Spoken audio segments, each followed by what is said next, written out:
Good evening and welcome to another edition of the MatthewJ Show. So glad you could join us on a fairly nice day here in Philadelphia. It was in the 70s. I usually do my walk, but I stubbed my toe today. But I will hopefully get back in the swing of things by the end of the week. Hopefully, things are going well for the audience. Tonight, we are joined by Michael Vass. And Michael Vass has been on the show before. Michael and I have actually been on other programs, and I've been on Michael's show, which he used to have on Sundays. I don't know if you still have it, Michael. How you doing, Mike? Oh, I'm doing well. And yes, the Sunday live stream, 8 years now I've been doing it, 8 years in a row. Yes, and I did catch some of your, was it the marathon on Sunday? Was 5 hours and 40 minutes. Yeah, my birthday is a little bit special. For people who don't know, I do political commentary, and I've been doing political commentary now for 20 years. And one of the things I do, besides a live stream every Sunday, which is usually about 5 hours long, but going on many topics, but on my birthday every year, what I do instead is I do a marathon live stream where I go for at least 12 hours straight live stream. I sometimes have guests. It's me talking about my life, answering questions of the audience. And this year we were raising money for the Jericho Project, which is a charity that helps the homeless, veterans, and families in need. These are all things that I advocate for, especially since I've been homeless. I've been in the military. I always want to help families. So we raised money for that this year. It was a good success. That's great, Mike. I'm glad you got that all out there. Let's get started right away. I'm going to start in New York City, which, obviously you're going to be pretty knowledgeable in these things, but I've been looking at a lot of stuff lately, and a lot of national news, of course, originates in New York City. And I was looking at New York City, the Guardian Angels leader, Curtis Sliwa, if I'm announcing that correctly. Now, Michael, is he running for mayor? Is that true? Yes. He's running on the Republican ticket, and I think he has the conservative line as well. He is someone who is very well known in New York City politics. He's been active since the 1978, if I remember correctly, could be 82. So he's very well known in New York. Okay, and if I get this, I want to make sure I'm correct in this. Mayor Adams is going to run as an independent. Yeah, that's where it stands at the moment. You got Cuomo for the Democrats, Eric Adams, who is a Democrat, kind of.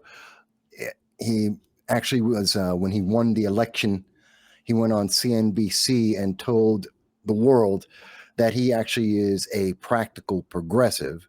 I've never forgotten that. That was literally the day after he won the election. So I consider him I take him at his word. He's a practical progressive. Cuomo is a corrupt Democrat. Yeah. And then you've got Curtis Sliwa, who is the founder of the Guardian Angels, a Republican who's running on conservative and Republican lines. Well, Michael, you pretty much effectively gauge the pulse of New York City politics. Where do you see this race going? I mean, obviously, I know the Democrats have a strong foothold there, but do you see anything odd happening in this election? How do you define odd? Odd, like in Curtis winning. Curtis is unlikely to win. Odds are, putting on my political hat, not my Republican hat. I am a Republican. I am very conservative, and I would love to see Curtis Sliwa win. I think New York needs that, but let's assume I'm only looking at this purely from the political side, going by the polls and trends that we've seen. It is probable that Andrew Cuomo will win. Not because he's the best candidate. He's the guy with the most money, and he's the least problematic Democrat. New York City is about 6-1 Democrat to Republican. Okay. That's partially because through the policies of Andrew Cuomo and through the policies of Kathy Hochul and the New York legislature, which are controlled by Democrats, no Republicans have control of that. They've driven out about 300,000 people every year for the last decade. New York leads in the exodus from the state of all states in the nation. Number 2 is usually California. New Jersey is usually 3 or 4. So the deepest blue states are losing the most people. New York leads that exodus out. The people who are leaving tend to be middle class, conservative, and Republican, which is part of the reason why New York's in so much trouble with money. And it also means that's why you're seeing such a stronghold of progressive and Democrat leadership in all the elected offices in the city. And when you go out to the state, you go to the bigger cities, you see that as well. But we have about 62 counties, and roughly about 35 of them are Republican. Well, this is an interesting thing, and I don't know if we discussed this last time you were on, Michael. You know, we have Scott Pressler here in Pennsylvania, and who I got a chance to speak with at length, and his voter registration efforts were really significant, you know, as far as putting President Trump in the White House and winning Pennsylvania. And it's been said to me that New York State, and I think what you just said, could strong voter registrations help the Republicans move a little bit more forward in the elections and possibly win a little more than they are now in New York? No, but it would be a nice idea. And Scott knows this.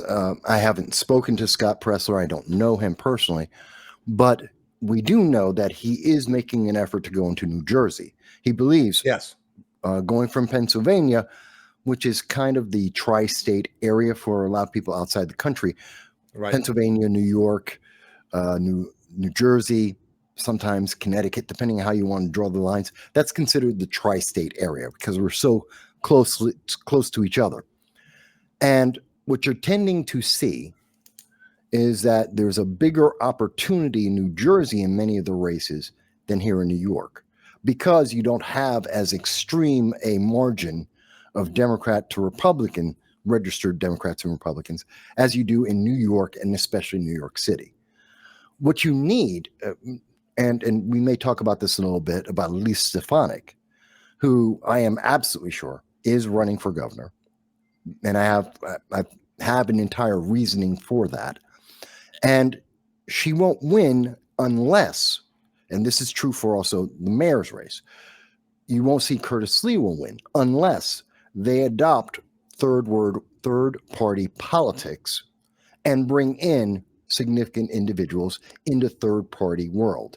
We need, in particular, I think, the MAHA movement, Make America Healthy Again, has been critical, and I think that's the entry point for those who are independent, third parties, and Democrats that don't want to just vote Republican because they believe whatever the news media is saying, but they also recognize that the promises they've been getting for the last couple of decades from Democrats never come true.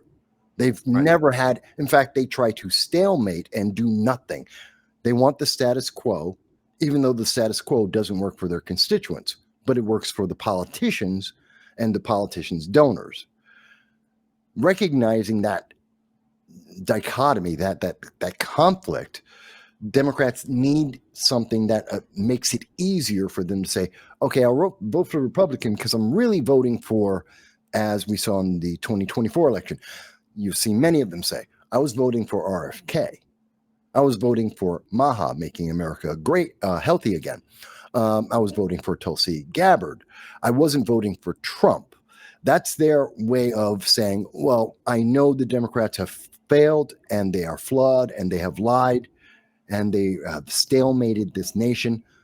But but I can't just vote for a Republican. Now they have a way in. You need that in New York State as the governor's race. You need that in the mayor's race. At least that's my opinion. No, that's great. I'm glad you explained that out. I was just curious about that, Michael, how things would go over, like with potential Scott Pressler type operation. But let's go into the broader part, the New York State politics. I had an investigative journalist last Wednesday on named Jack Cascio. You might know him from your Rory days because he was on a few panels with us way back when, years ago. He came on the show last Wednesday, Michael, and he started talking about Letitia James and some of the financial dealings she had, not just outside the state, but in New York City. and it's something to do with condos or something to do with rental properties or things that she was working with her father. And Jack Cashill is saying him and his investigator, who's also a filmmaker in LA, I can't think of his name now, they saw documents where Letitia named the father as the husband in order to get some of these transactions through. And subsequently, it's been on the Gateway Pundit and a few other things. So I'm wondering if you have heard the same things, that Letitia James, as much as she accused President Trump of fraud, whether she may also be facing similar things down the road here. Well, two parts to that. The first part is, it is a fact that Letitia James, when she was 20, and able to get her first property and get her life started, apparently, put her father down as her husband. Now, it's been explained that, well, she's a young woman. She was trying to build up her life, her credit rating, to get her start in life. And so her father said, okay, fine, I'll put my name down. I'll say I'm your husband. This will help you get a boost in your credit rating and opportunities. And we might say, okay, fair enough.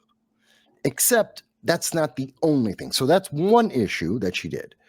There's also the fact that in Virginia, at the same time that she was in court prosecuting President Trump for fraud, one time that he signed a signature that she decided to clone, and 34 charges were then developed out of that one signature.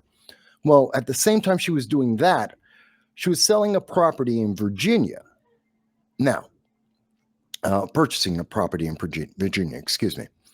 And that property had her name on it as the primary residence for Letitia James. Letitia James is a lawyer and the Attorney General of New York. She knows that if her primary residence is in Virginia, which is what she signed on the mortgage documents, well, that means she can't be Attorney General of New York. New York's law absolutely requires that she must be a primary residence in New York. She knowingly signed documents, purchased a property, saying that Virginia is her primary property, so she committed fraud. Election fraud? Is that election fraud, Michael? It's not an election fraud, but it is a violation of elected office. New York State has rules of conduct for elected officials, and she did violate the rules of conduct for the elected officials. So she should either resign or her position should be vacated because she broke the rules. Michael, real fast, would that be something the New York State legislature would have to take up as far as removing her? No. Who would remove her? It's kind of weird because generally that would be the AG's office. So you could, because it is something that would be in her purview, they are the prosecutors. Are these federal crimes, including the one you mentioned where she claimed her father was her husband? And that's probably done a lot more than we think, but that is also a crime. Would that be a misdemeanor or felony? I believe that would be a misdemeanor. And you may not see that because that's statute of limitations. Okay. Again, it was when she was very young. But in terms of what she did in New York and the fabrication with Virginia, since that is across state lines, and since the conflict of interest that she's the AG and she would normally be the one to prosecute that would either go to a special prosecutor or it would go to the federal government, Department of Justice, which is one of the reasons why we see charges being placed by the DOJ, because they would step in since there is that conflict and remove her, because she should be going to jail for this. There's really no, and the excuse from the Democrats is, well, it's not that much money. That's their answer. It's not a lot of money. Well, I happen to be poor, and many people in New York City, New York State are poor. It's a lot of money to me. It's a lot of money to a lot of people. And okay, even if we wanted to go with the Democrats on it's not a lot of money, fine. How much money do we start counting before we say corruption? What's that level That where we go, threshold, yeah. okay, is it $100,000 and then it's corrupt? Is it $500,000, a million? Is it 50,000? What's the number where corruption starts to count? Not that it doesn't exist, but when does it count? Because now they're telling us, well, it is corrupt. It is a violation of law. She, as an attorney and an AG, knows that and knows the consequences, Yes. did it anyway because she thought she would get away with it. That's corruption to me. That's abuse of power. So where do we start the numbers at? Well, Michael, isn't it? I don't know if this was rumored or did I read it last week that Letitia was also starting some new charges against President Trump because of the withholding of money and funds from New York State. That she's going to go down this. Path again. That's my first one. The second question, Michael, are New York Democrats or even national Democrats, are they going to back her regardless of the fraud charges? Well, to answer your first question, yes, she did threaten that she would try and bring President Trump up on charges again. Again, there's no foundation on this. These are charges that no one is getting charged with anywhere else in New York State or anywhere across the country. This is something, again, this is a political attack. But she thought she could get away with that. As for other Democrats supporting her, well, yes and no. They're trying to put up the excuse in the public saying it's not that much money. It's not at the level of a Donald Trump. Well, the law isn't about the amount of money. It's the action she took, knowingly took. That's the crime. That's what the problem is. It's not the dollar amount, but they're trying to conflate this idea that, well, it was really innocent. It was for her niece. They're trying to come up with some sympathy line that may allow the public to accept this. It's not working. And as it's not working, we're seeing many Democrats have backed away from her. They're not denouncing her, though they should, because, again, this is a matter of law. It's not a matter of opinion. And it's a matter of fact. It's not a matter of interpretation. So they're backing away quietly, waiting to see how this falls out before they make a comment. But we have seen that she was one of the leading potential individuals running for governor against Kathy Hochul, who's very unpopular in New York State. She had a good chance of beating Hochul. She couldn't beat Cuomo, but she could beat Hochul, and would be a stiff competition for Elise Stefanik. And now she's out. She's no longer in the running. Everyone has assumed that this has killed her chance of running for governor, as well as possibly even maintaining any elected office. And people are starting now with rumors about AOC, which won't happen. Democrats are scrambling to find someone to run for governor besides Kathy Hochul. Michael, speaking of AOC, I want to get your thoughts on this, and I've been talking about it on my program all week.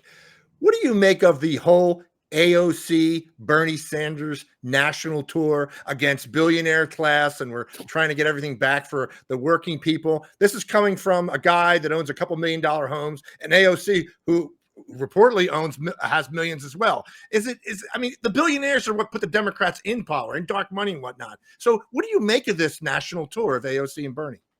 Well, Bernie's trying to get the last hurrah out of him. I mean, he's in his 80s. He's going to retire. He has no heir apparent. Yeah. So when he steps away, his legacy is a legacy of failure. He's accomplished nothing in his time in elected office. He's failed at running for the presidency. After 2016, even many of his supporters turned away from him because he turned away from them. He sold out. That's when he got his second home, which subsequently in 2020, he got his third home. Mm-hmm. He became a multimillionaire. This is a self-avowed communist, someone who believes in sharing the wealth. Well, your wealth, not his wealth, because he has 3 homes and he's a multimillionaire. Yeah. So he's trying to get his last hurrah to say that he's still important and he matters in the Democratic process, the Democratic Party process. As for AOC, Well, she is reportedly now worth about $17 million. That's Wow. the reported net worth. Could be wrong, but I've seen reports, multiple reports from credible news agencies from the left that identify her as being worth about $17 million. Let's go with the low ball. Let's say they're wrong and it's actually only $1.7 million. Let's assume that's the minimum. This is a woman who bought a $80,000 Tesla.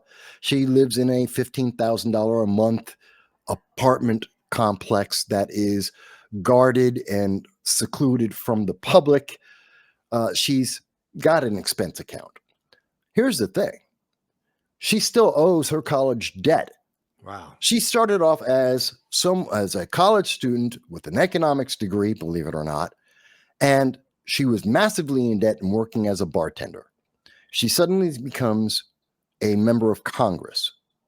With that massive debt, she was in debt when she walked into Congress. She's now worth, even if I'm ballparking the bottom value that you can find out there, it's at least 1.7 million. Most say 17 million. It's been a decade. How did she make that? She makes $174,000 a year. Yes, tax free. But how do you go from $174,000? You can get to one point in a decade. Yes, you can get to from 174,000 to 1.7 million if she never spent a single dime. Again, she owns a Tesla. She's got bodyguards that she privately pays for. She has an apartment complex that's about $15,000 a month. And she travels to Florida talking to donors of Kirsten Gillibrand on a regular basis in Florida and travels around the world. Michael, listen, and I know you've talked about this probably a lot. Is there any way that old DEI system of money going around the world made its way back to the swamp? I mean, how did she accumulate it? I mean, did she write books? Did she get paid $200,000 to do an appearance? How did she accumulate the wealth? We don't know. No idea. We don't know if it's her investments because that's one sealed, private, and that's unknown. Just like we don't know exactly how much money Nancy Pelosi has made in the market, or many members of Congress have made money in the stock market. We do know some of their positions. Like we do know back 5 years ago, I can recall when Nancy Pelosi first started to push wind energy, not solar. She was pushing wind energy very specifically and trying to redirect the Obama administration's green energy efforts towards wind. Well, she also owned $250,000 worth of wind energy stocks at the same exact time. There you go. So you might wonder, gee, she owns wind stocks and she's pushing wind, not solar, not geothermal, not biogas. No, not ethanol. She was only saying, no, it has to be wind. I wonder why. Now, we know that these kind of things happen. We see them occasionally when they do get reported, and sometimes they do, like when there's a conflict, like what Nancy Pelosi was doing. Although she said, well, I owned the wind before I made the position, it gets complicated. But that's very rare. So I don't know where. And again, okay, so AOC gets in.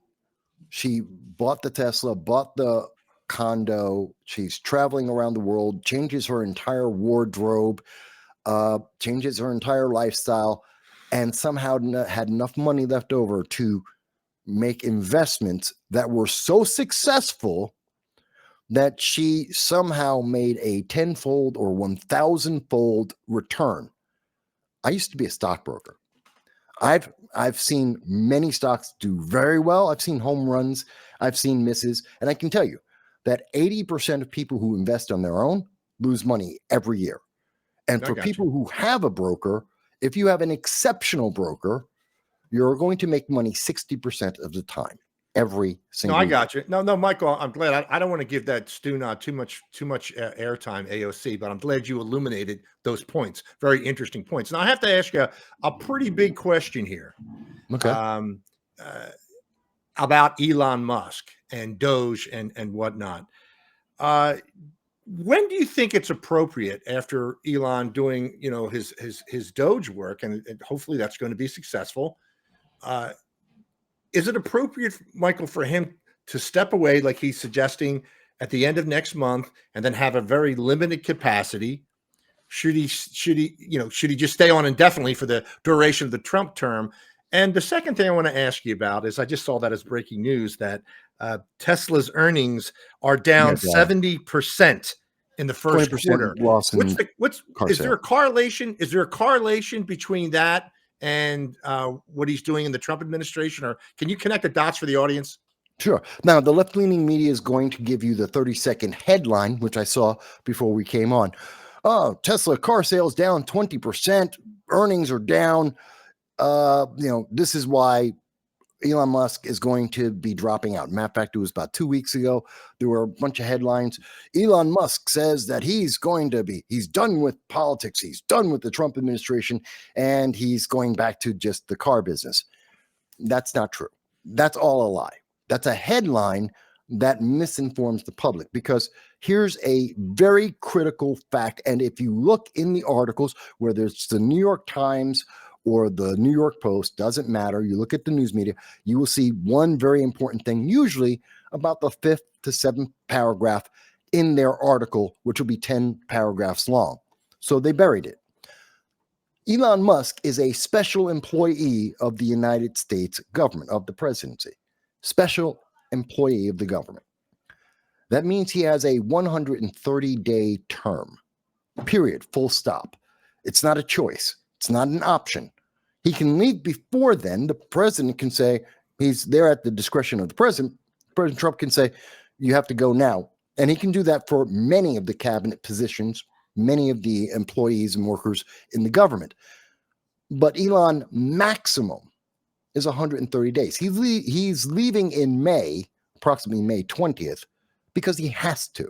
He doesn't have a choice.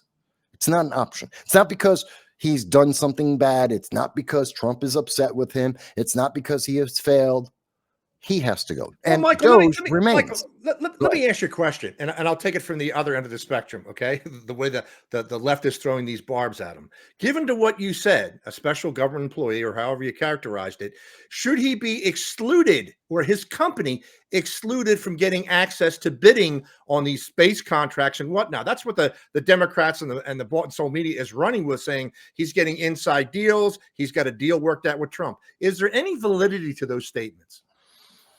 Well, it's not like we haven't seen many industries lobbying with the government directly, whether it be Microsoft, whether it be Apple, name your industry. If you're talking the top of the industry, whether it's oil or pharmaceuticals, they all do that. So there is a understanding that these negotiations go on behind closed doors, and they always have, under any and every president. I personally would have preferred that any deals that weren't already started, and that's a key caveat, deals that weren't already in motion, things that they had already started negotiating with the government before Trump came in, then no new transactions or new negotiations should have started.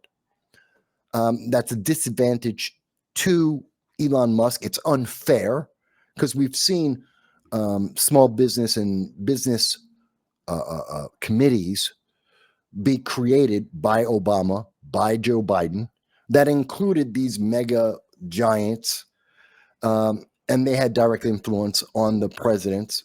And that's not unusual. This happens under Republicans and conservatives alike, Democrats alike. But I would have preferred that, considering the nature of Doge, which isn't, and by the way, let's clarify another thing about Doge.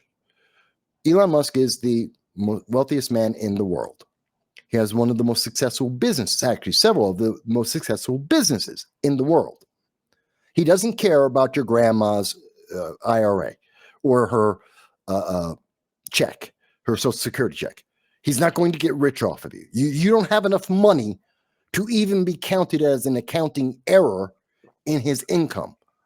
But yet we're supposed to be terrified. And this is the fear mongering that we see from the left, from the mainstream news media and Democrats.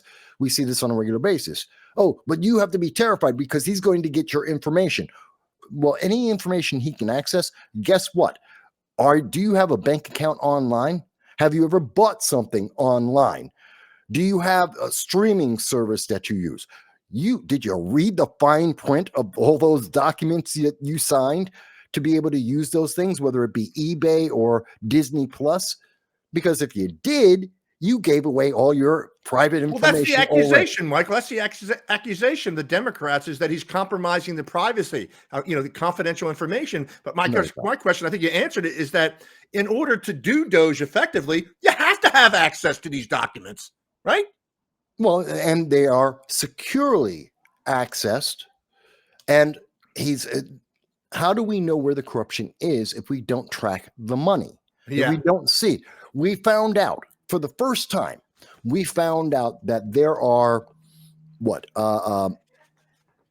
thousands of individuals in America who are over the age of 105 living in America, or supposedly on the books being alive. We have a 300-year-old person. This is older than the United States itself, who is on the books with Social Security in America. Now, we've been told, well, no one over the age of 110 gets an automatic check. Well, we also know that the Treasury Department, which sends out the checks that are authorized by Congress, will send them out even if they know where the check has been sent is a fraudulent company, or that it is a terrorist organization, or it's a country that is in dispute with the United States. We know they have never not paid out anything that's authorized, no matter how criminal the recipient is.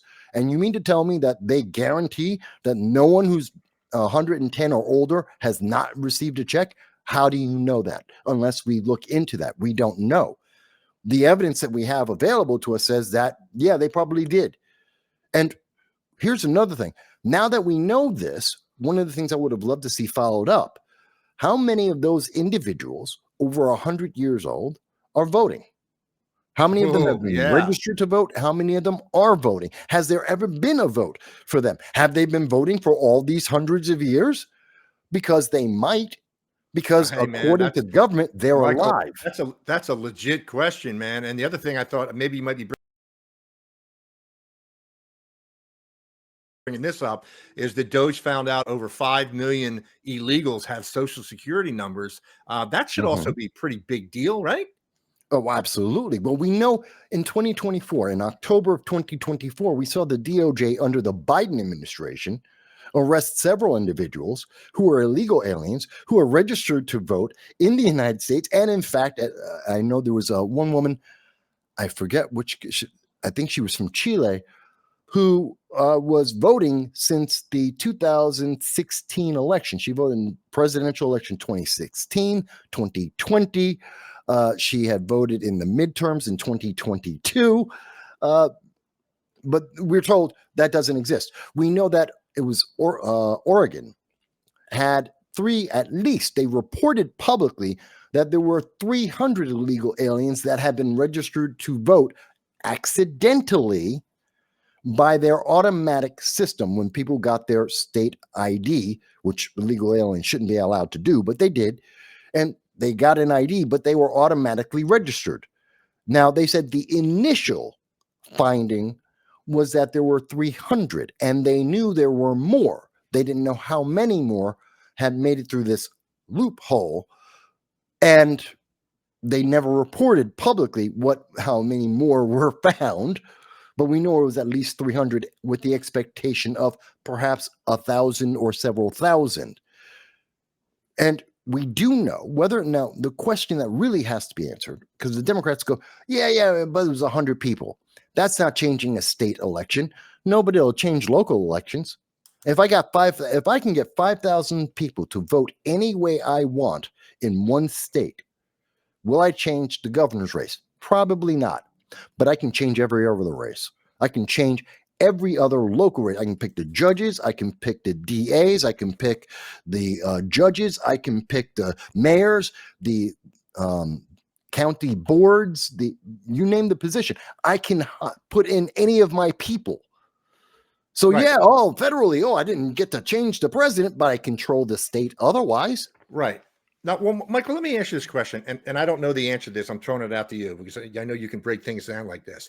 Given the fact that over 5 million, according to Elon Musk, illegals with Social Security numbers, and I'm sure you're aware of the real ID situation right now.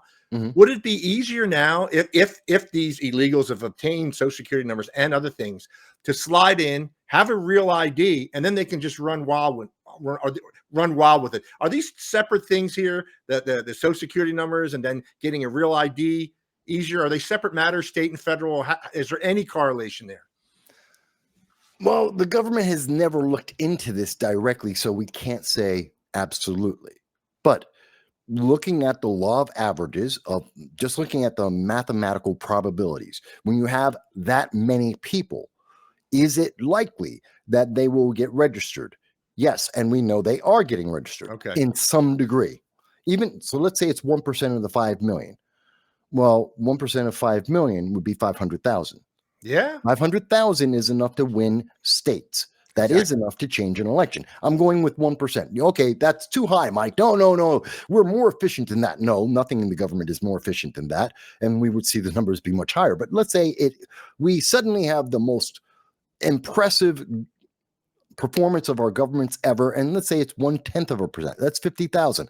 Again, you can change everything inside a state with those kind of margins of error.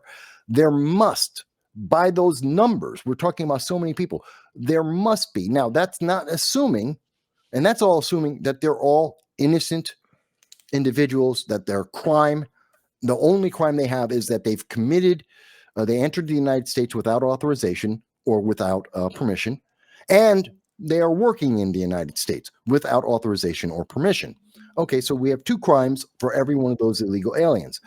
What we haven't accounted for, and the part that no one talks about, is what about the criminals who purposefully are committing active crimes beyond just being in America, beyond working in America?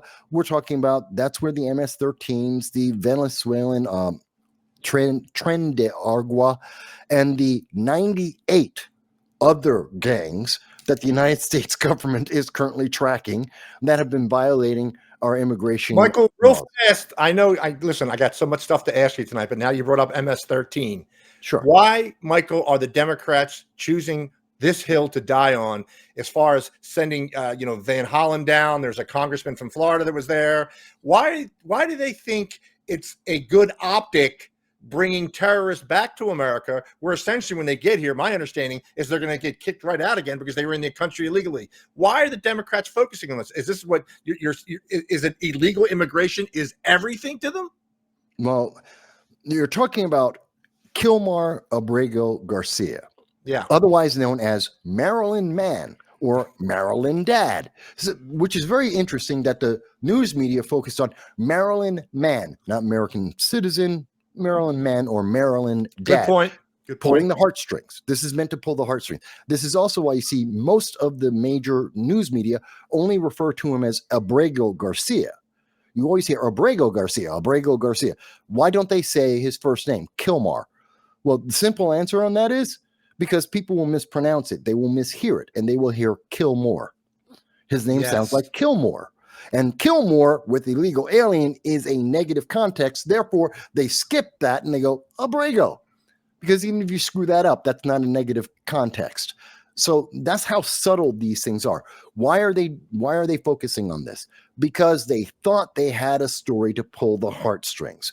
This father, he was abducted in the middle of the day, taken unfairly and initially unjustly. It was taken and sent down to El Salvador. It was an American citizen. The very first notifications were he's an American citizen. He's not. Then they went to, well, he's just an American. He's a Maryland dad.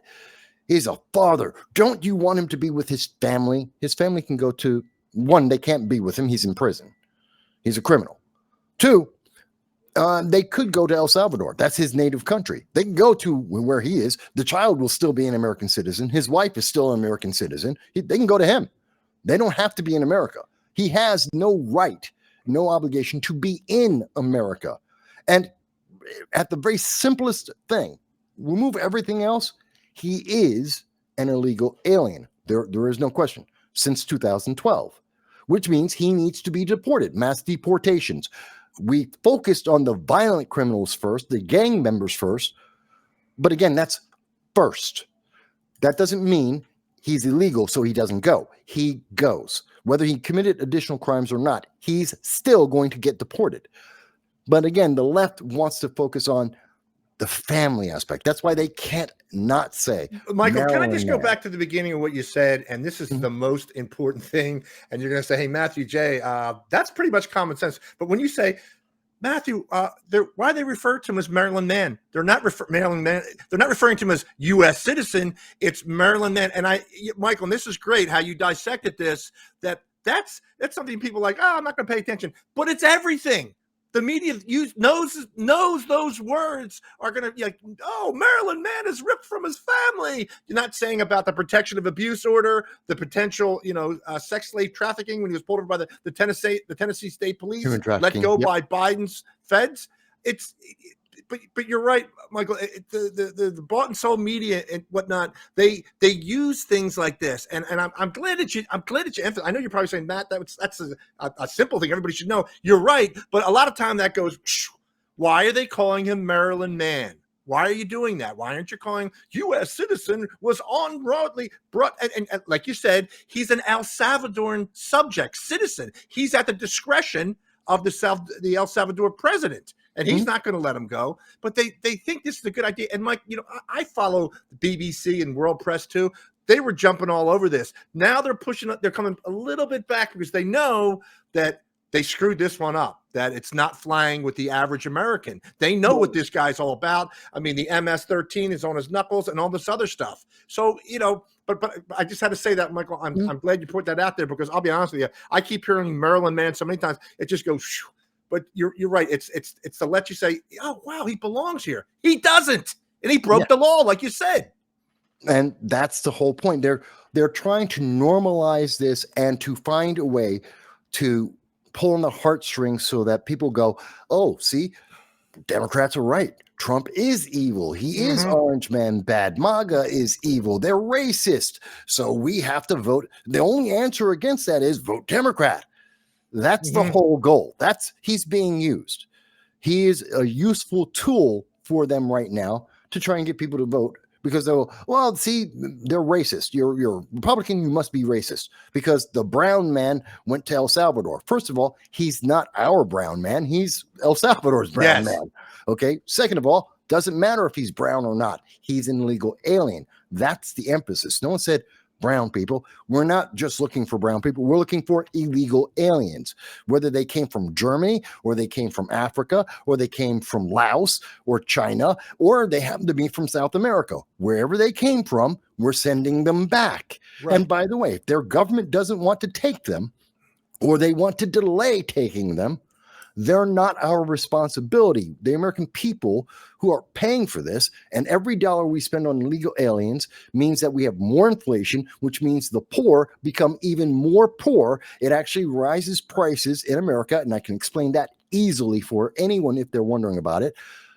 So the answer is get out our country. You're not our problem. And Michael, if El Salvador said, I'll take them all, fine. They're not our problem. Michael, is it more feasible what President Trump said 2 nights ago and said, you know what? We'll put you on a flight back home. We'll give you some cash. Just get out of the country. Is it more feasible to do that than have them here for months or years in courts or in deportation centers? Is it a good move? Is it like, I know Trump is trying to promote self-deportation, but my question, Michael, a big umbrella question here. Is the mass deportation or self-deportation, is that working the way you thought it was going to work, or should we give it more time? Well, I know that President Trump has said that publicly that he wants to see it go faster. While I would like it to go faster, it's not what I expected. Realistically, from if anyone who's involved in politics, you would expect it's going to take a little bit longer. Why? Democrats don't want this to go forward.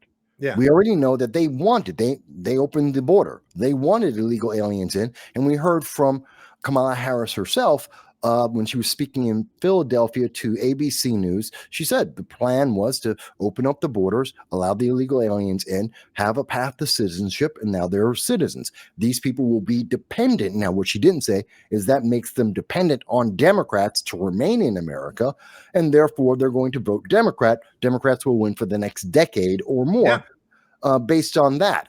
That's their path. Now we have to remove that path.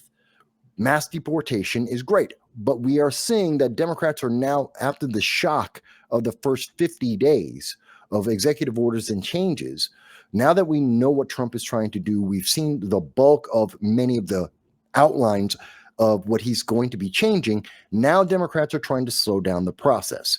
Now they're trying to find ways to gum up the works, to do their lawsuits, to try and get their judges,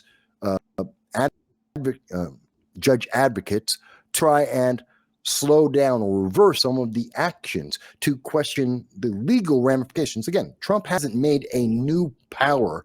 He's using powers that already exist, laws that already exist on the books.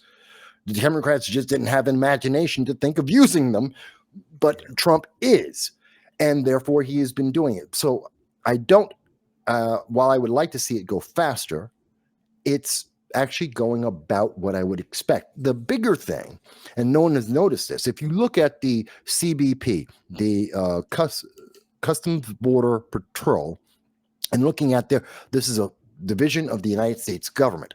And if you look at their most recent numbers, you will see that the number of illegal aliens entering into the United States right now is dropped by 90%.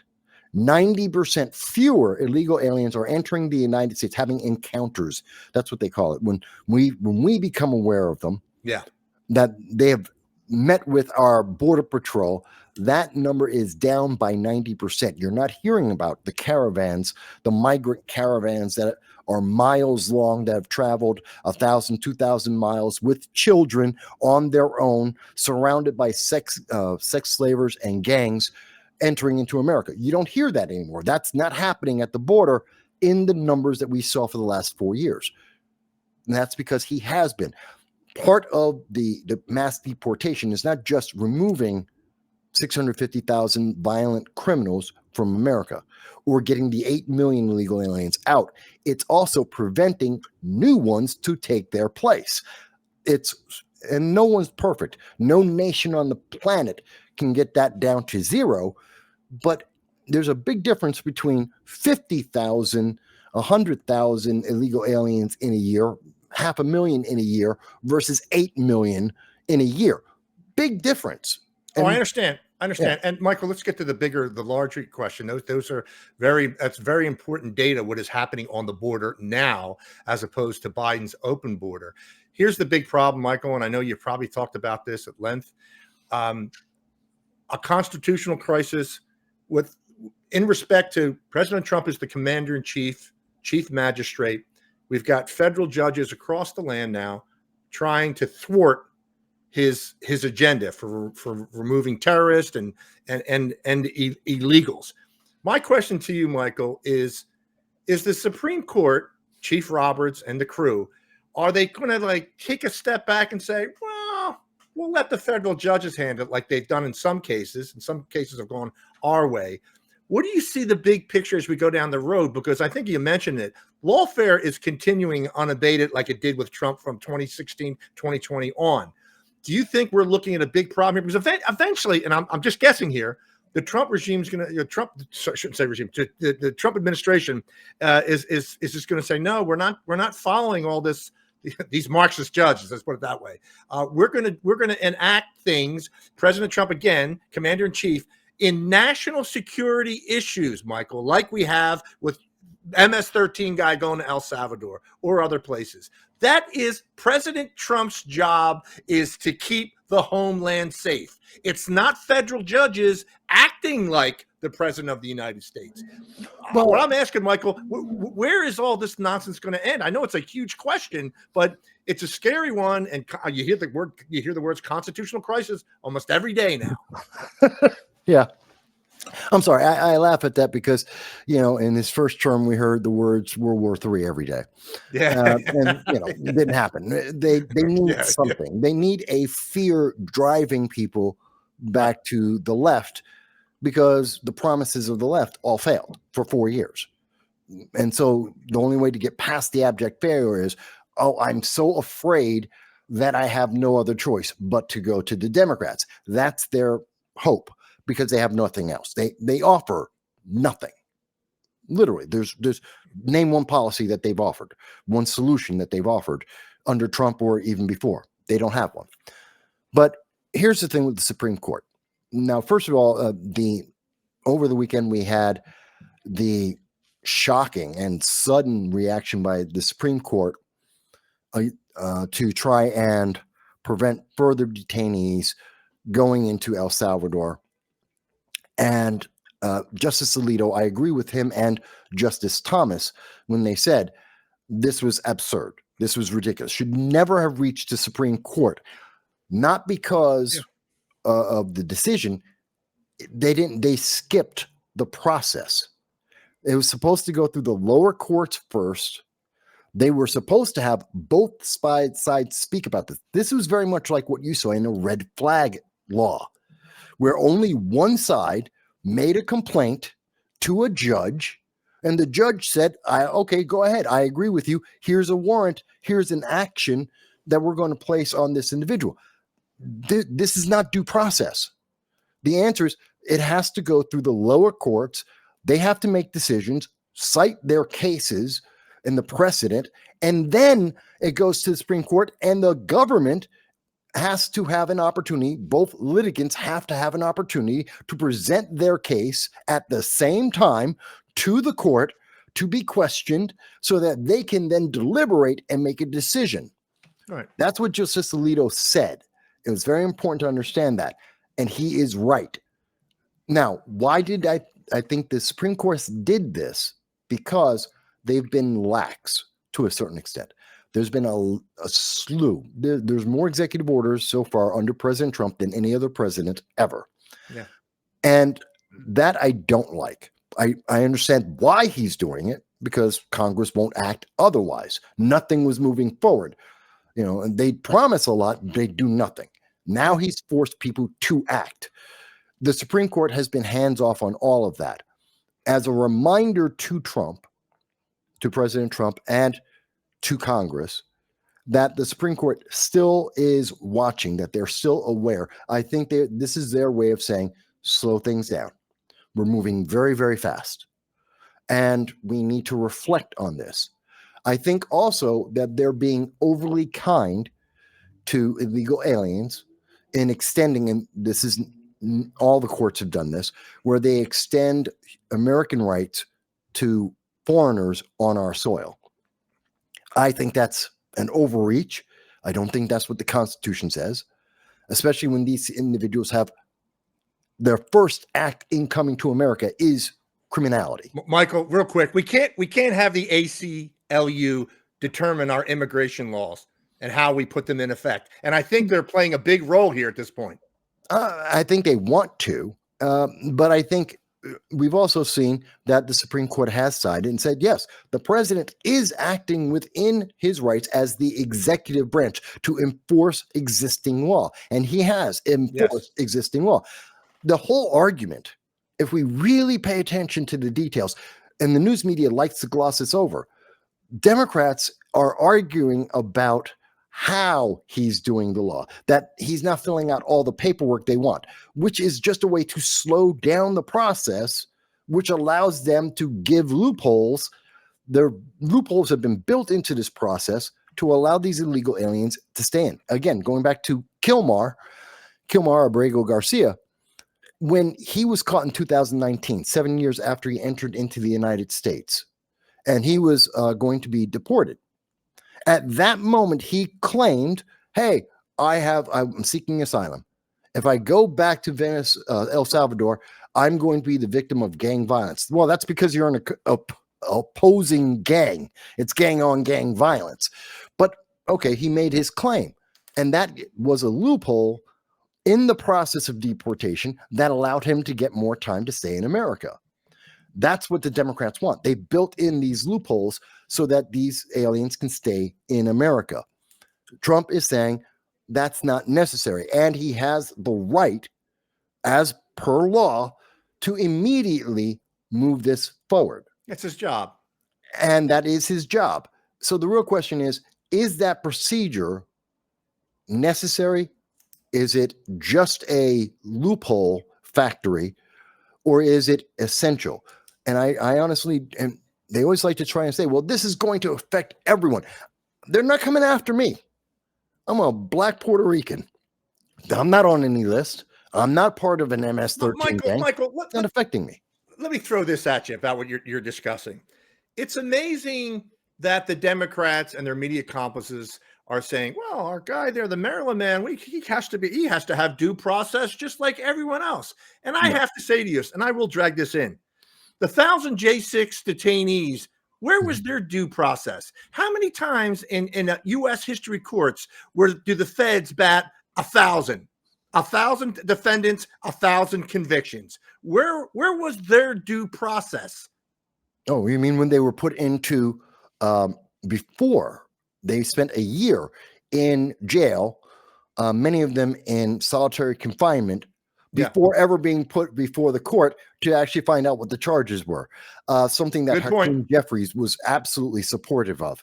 And for those who don't know, Hakeem Jeffries is the Democrat minority leader and also a leader of the Progressive Caucus. So gives you an idea of where he stands. And he was supporting this happening to American citizens during the J6 debacle. Again, I have no problem with if someone did commit violence and we have a record of that. Yes, they should be punished. Someone destroyed property. They should be punished for that. I agree with that. But again, let's go to the law. Most people who get trespassing get a misdemeanor, a $50 fine, and go on about their day. In fact, that's what happened to the Colbert Report when they went in at night into the very same halls of Congress without authorization to film a skit, and they got arrested. But unlike J6, even though the Colbert Report was knocking on the doors, this was in 2022. I remember it. They were knocking on doors, trying to make a mock J6 moment, which if you didn't know what they were doing, it was a J6 moment. They got arrested. They got off scot-free. So again, we saw a very two-tier justice system being applied here. As for the illegal aliens, let's remember, do they have a right to life, liberty, and the pursuit of happiness? Yes. That's not a constitutional thing. They forget that's in the Declaration of Independence. That's not the Constitution. And yes, you have that right as a human being. Absolutely. We're not impeding that. What we're saying is you can have life, liberty, and the pursuit of happiness in your country, not mine. Using your resources and the resources of your country, not mine.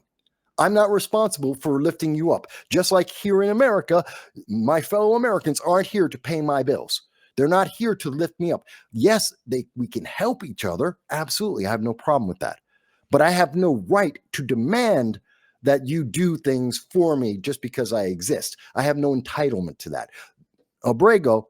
Kilmar Abrego Garcia has no right to be in America. He has no right. He has the right. We didn't punish him. We didn't treat him badly. We sent him home. Why is that such a terrible thing? Michael, if this keeps going in this direction, and let's say the Supreme Court, it just takes a step back, and I know it's been brought up a couple of times, to have due process for, as you're saying, millions and millions of illegals, obviously would take a couple centuries to accomplish. But ultimately, if you look at the big picture here with our pal here, I know you say the name so elegantly, that's in El Salvador now. It's not practical. And you know what? Again, as you said, they broke the law. They broke the law. They didn't come in here, were properly vetted, did the paperwork and screened by the State Department for whatever country they're coming from. They didn't. They showed up at the border, and Joe Biden's pals just let them in, and said, we'll set you up. And if you're in California, Gavin would set you up with free medical care. Mm-hmm. We have to put you in a hotel. We have to, and the thing is, poll after poll, Michael, indicates that the American people want to stop the illegal immigration. Mm-hmm. They want to get rid of these, not just the criminal illegals, but all the illegals. Mm-hmm. The will of the people is there. It's the court system, which I guess has come up through indoctrination in our universities, colleges, high schools, grade schools. Now that's making its way up. And don't forget about 2020 and however you want to characterize the compromised election. Biden was able to get a lot of federal judge appointees into, and they're not exactly working for people like you and I. They want to bring in foreigners, and they're going to be treated first. Yeah, that's the bottom line. We are seeing in our system another form of corruption, a corruption of the idea. Okay. Of taking the broadest, most politically advantageous interpretation of law to achieve a political goal they can't achieve any other way. Right. They can't get this passed through Congress because the American people don't want it. They failed in the election when the American people came out and said, this is what we want. Even since President Trump has been in office less than 100 days, how many polls have been taken? And this is why you stopped hearing Democrats say what they said in February, what they said the first week of March. Oh, did you vote for this? Well, they got the answer back in poll after poll, and the public's response over and over again. Yes, this is exactly what I wanted. This is exactly what I voted for. This is what I was promised, and this is what is happening. This is what we want. And so the only way around that is to try and find the loopholes in the system and to delay the system so that people forget, so we can move on to the next story. And hopefully the only thing you'll remember is, oh yeah, that was a Maryland man. That must mean American. Trump must be evil, must vote Democrat. That's what they want stuck in your mind, and trying to find different ways to push that. It is emotional manipulation because they do not have an argument politically that it actually is effective and efficient. And it's kind of sad. And we're seeing judges buy into that. I don't think the Supreme Court has fully bought into that, but I do think they are feeling the pressure of it. Yes. Michael, we're going to move on to another topic, and I have some thoughts on this, but I'm going to run it by you first. I just read before you came on. By the way, before you go, just so people know, I have no idea what he's talking. He's just asking me stuff. I have no idea. We didn't prep at all. He's just like, you're going to be on, okay? Okay, and here we go. So hit me with it. Go ahead. We're going on to another topic. This comes from Real Clear Politics. Okay. Oldest voters strongly disapprove of Trump, 70 plus. They're in the biggest cohort as far as disapproving. My question to you, and I'll throw a couple things that I think, but you may be able to expand on this. I think that cohort 70 and above age bracket is buying into Trump's going to get rid of Social Security. He's going to get rid of Medicare, and maybe they're seeing market vitality. The market's going all over the place. My question to you is this pretty much what you would expect from a Real Clear Politics poll, that 70 plus crowd is the most anti-Trump crowd?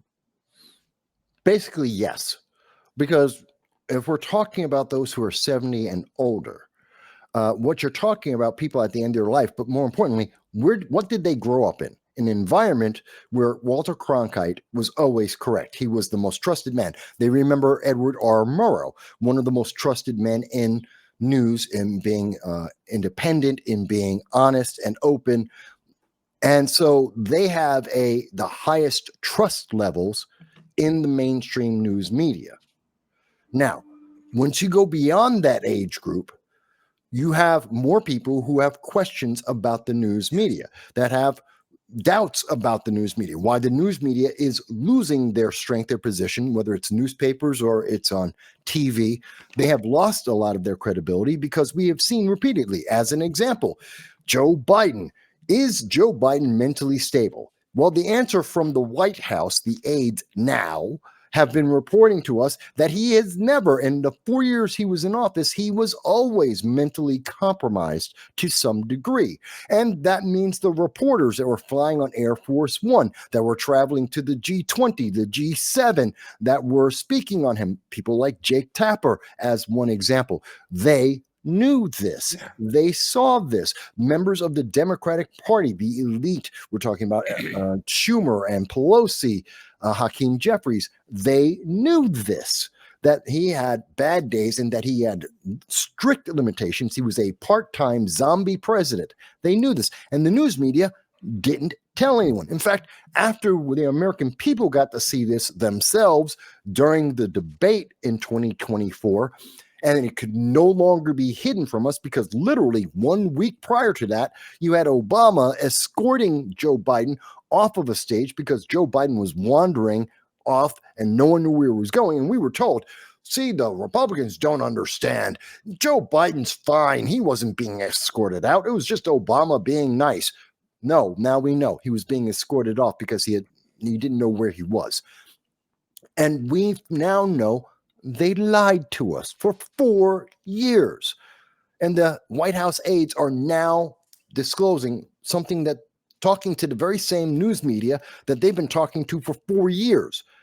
And now they're coming out with the stories. Oh, yeah, but yeah, we kind of knew. We knew that Joe Biden wasn't there. We knew he wasn't in charge of the country. By the way, who was in charge of the country? News media is finally telling us it wasn't Joe Biden. Who was it? Well, Michael, here's a good thing, and this is an addition. This is a good ending to what you're saying here. Is I like what the White House is doing, introducing other independent media outlets to have access to the White House briefings, getting to them. And I know this is a little different.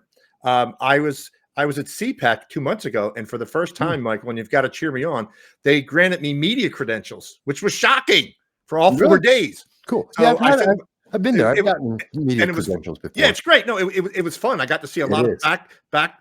I got access where I normally, and as you said, you had them before. It's the first time for me. You've probably had them a couple times. First time for me, and it was actually a pretty big event. CPAC's a pretty huge event. There were hundreds of foreign journalists and stuff. I got a really chance to get a good behind the scenes operation. And the fact that, and I'm not saying this is going to happen, Michael, I'm saying I'm rational. I also put in credentials, White House credentials, press credentials, because they said if you're, like you and I, if you're on a social media influencer, YouTube, X or whatever, put in. And I understand they got about 7,000 or 8,000 submissions. And I'm still waiting, but my expectations aren't high. But I think what I'm getting at here is, after the 4 years and what you just stated in the last few minutes, the media has been a catastrophic failure as far as conveying the truth to the American people concerning Joe Biden's mental health. And you got to say to yourself, Michael, all the things that were done, including Biden's pardons, are they legitimate? We can get into discussions about the auto pen. I know other presidents have used it. Okay, if this guy was incoherent for the last 4 years, of course, the bigger question, and I know you probably spent hours on your show like I have on this, who was actually running the United States of America? It certainly as hell wasn't Joe Biden, Kamala Harris. Was it some kind of consortium of intelligence officials, globalists, deep state, a hodgepodge of, Democrats and maybe some rhinos? Who the hell was running the country for those 4 years? Well, see, that's the thing. And we get called all kinds of names. Oh, you're a conspiracy theorist. You're a crackpot. You're a radical. You're MAGA. No. They try and make all these negative claims, but they can't answer the question, who is in charge? We do know for a fact, as reported by international credible news agencies that they love to quote on the left on a regular basis, they have all confirmed Joe Biden was working for at least a year, if not 2, that he was only in 5 days a week from 10 to 4. That's a part-time job. Yeah. Okay. Well, the presidency's 24 hours. Who was in charge during those times when Joe Biden was incapable? We now have found out even more news from the credible news sources like the New York Times that have come out and told us that, according to White House aides, he was having episodes from before he got sworn in. This is when he was on the campaign trail in 2019. Explains why he was in the basement so much and why we never saw him out campaigning very much. But here's the thing. So, okay, who was in charge in those moments? They never answer that. They never address that. They always move it past, well, you're being unfair, you're blowing this out of proportion. Even if it happened once, I want the answer. Who was in Good charge? point. Good point. And Michael, you're saying potentially, certainly, that could have been hundreds of times, man. There were situations for 4 years that you needed a commander in chief at the helm, and there wasn't one. So, as I said, I believe it was a group of people. I don't think it was a single individual. Some say, was it Rice or somebody? Some people even say it was Obama. That it was, I don't think it wasn't one individual that was calling the shots. But I don't know. I don't know. Here's the thing: we don't know. So you can't tell me I'm a crackpot or this is some kind of conspiracy theory. You don't have an answer. We know there was a gap. We have no idea what filled the gap. So yes, it could be Obama or it could be a coalition of people. It could be space aliens. We don't know. You can't tell me I'm insane for trying to find an answer and suggesting an answer for something they can't deny, that they can't say, well, that can't be that. And I have to ask you, is this why the United States decided to run away from Afghanistan, run away from the Taliban, and abandon 5,000 Americans? We knew that there were 5,000 Americans that we have never accounted for. No public accounting has been done. We do know 5,000 Americans were left behind in Afghanistan in 2021, according to the orders of Joe Biden. We know for a fact on September 1st, 2021, Joe Biden stood in front of the American people, said there were less than 100 people that remained in Afghanistan. Within 6 months of that day, there were over 1,000 Americans that did come back because of private individuals going to get those American citizens and bring them back, not the State Department. So Joe Biden lied to our face. Was that because he didn't know what he was talking about? Was that because someone else was in charge and made the decision? And then why did they make that decision? We don't know. Is that why Joe Biden abandoned 16,000 Americans into Sudan? That was the last week of April, first week of March. In fact, the last reporting internationally about it was on May 4th of 2023.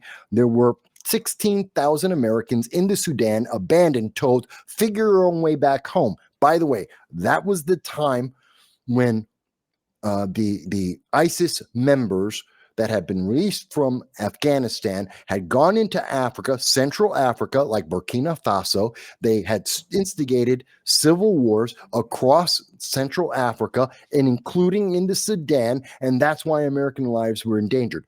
They left them in a civil war and said, figure your way home, and he walked away from it.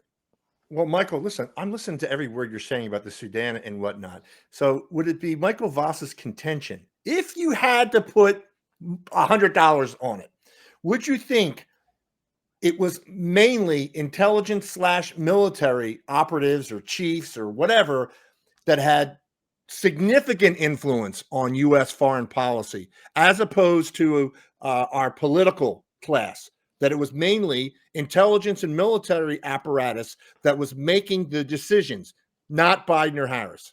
No, because I think the military and intelligence agencies would be smarter than what we saw. It doesn't make sense if you're going to run away from a battle. I'm military. I've been in military families in the military. I talked to many military individuals.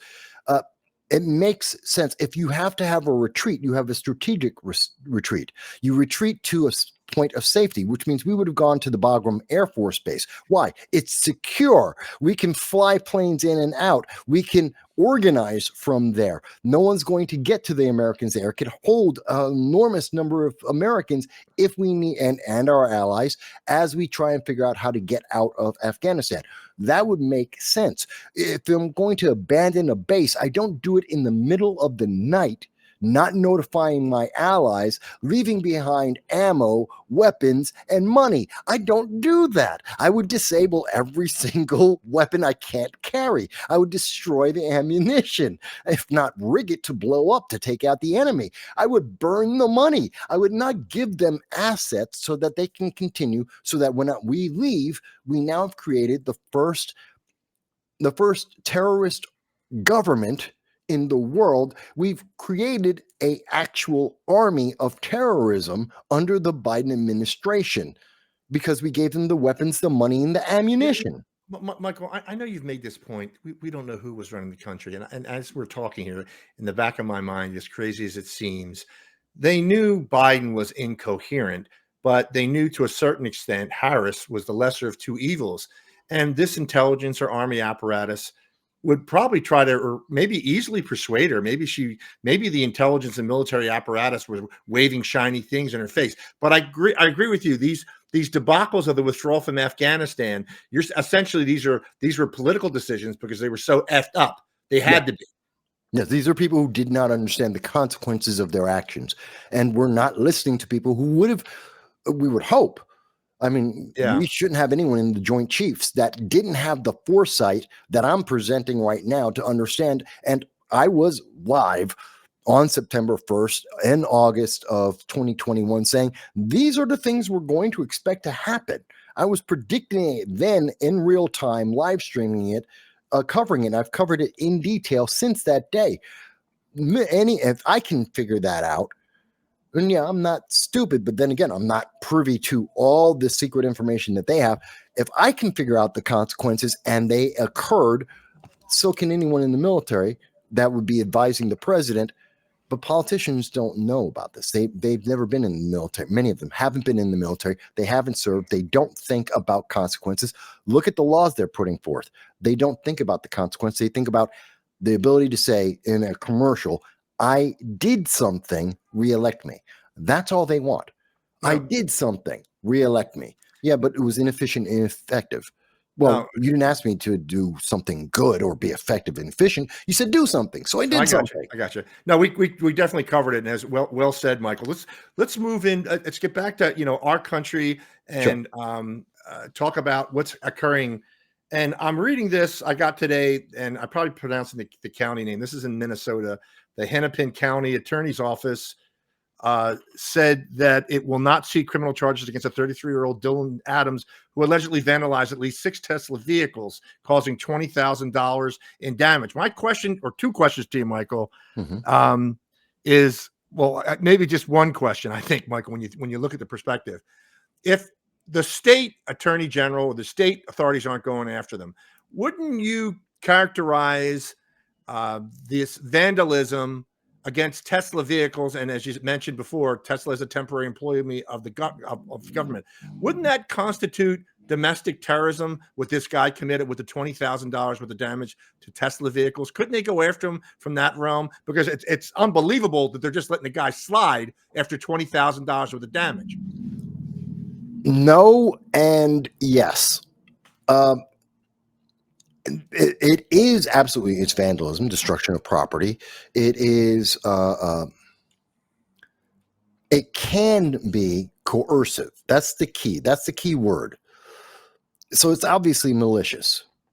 But if there is evidence, which would be, posts on social media, conversations publicly or witnessed, where this individual is trying to instill fear, that they are trying to change a decision by elected officials. Now you've gotten to, when you cross that line, that coercion, now you've entered into domestic terrorism. You're trying to instill fear and violence and the threat of violence to change political outcomes, to change laws or directives of the government. That is terrorism. So can I say that instantly? No, because a lot of people are just stupid. They follow trends. They copycat. They don't think about what they're doing. So they may be just doing it because they're a dumb leftist that just thinks, so, okay, when you protest, we burn things, because leftists burn things when they protest. We see that constantly. Look at Seattle, look at Portland, look at Brooklyn. And we see this all the time. Whenever the left gets together and they have a protest, there's a fire and there's looting and arson, and other violence. So it could be just as simple as someone who's just thinks, I've seen a microaggression. Someone didn't agree with me on what I think, which is what I was told to think by the mainstream news media. So my reaction is, therefore I can be violent. That's not terrorism. That's just stupidity. It is still criminal. No. But now if it's, and if at that moment they also say, and I'm going to change the law. I'm going to make President Trump or the federal government or Congress, I'm going to make politicians do something different, something that I want. Now you are into terrorism, and then it does apply. So that difference is, it's a thin line. No, I but it got does you. exist. No, Michael, that's well explained. I want to run something by you that has been in the news, happened about 90 miles away from where I'm at here, at Governor Shapiro's the Mhm. mansion last weekend. Cody You Balmer. know, Michael, there's strange things here, and I'm not suggesting a whole conspiracy. I'm suggesting that I've driven past it a few times, the governor's residence, with it's got a pretty high fence. Looks like it's pretty damn secure, and one would think his state police detail is with him 24/7. But the odd thing I see, Michael, is that this individual makes it over the fence. Mhm. The security detail can't find him. He gains entry to the house. He lights the first floor on fire. That first family of Pennsylvania is up in the second floor sleeping. And then the state comes out and says, well, we're hiring a private firm to overlook and review the security of the governor's residence. And then you get this guy that calls 911. Hey, I did it. My name is such and such. It I don't know. I don't say I know there's nuts out there. I don't want to say it was staged. And then, of course, the next day with Stephanopoulos and ABC News, you have the governor with the first lady there sitting and the burned out first floor. Oh my God, this is terrible. It was looking like a made for TV movie. And I'm not suggesting conspiracy. It's strange how this nut not only made it over the fence, like, is there just one state trooper guarding the periphery of the, I'm trying to make sense of that. No one's been fired. If they're just saying they've got a third party reviewing security, it stinks to me. And it reeks of something possibly, but I just can't seem to put my finger on it. Inefficiency. I do believe that, I don't think that there was other malicious intent. I think it was Cody Balmer is a indoctrinated leftist. By his own admission, by his own words, we know this to be true, and that he believes in the ideology of the progressive movement, including the microaggressions, the violence, that he's allowed to enact violence against others because they simply don't agree with him. And he did so in this case based on religious reasons, which makes him an anti-Semite. And that goes into a whole nother series of issues there. And possibly terrorist because pro-Hamas. That's a whole other thing. He got in and he broke a window with a Molotov cocktail, set the place on fire, and was intending to murder people. That was his intent. Crazed people of that nature are capable of many things. Ronald Reagan was shot by a crazy man. And there was a crazy individual who tried to kill President Trump. We have seen crazed individuals. When you no longer have the fear of life and death, when you no longer have the fear of any of the ethical or moral restrictions that we all live with, that's why we have a society. That's why the globe exists. And we're not constantly, as bad as wars are, they could be bloodier. They used to be bloodier. They used to be all encompassing. We didn't have rules or an understanding or an agreement, even tenuously, about not killing women and children en masse or salting the earth. We've changed that. But there are individuals in our society that they are mentally deficient. They are damaged individuals like Cody Balmer. And these individuals are capable of finding a way because they have nothing else. That's all they think about. It's kind of like, how do people break out of prisons all the time?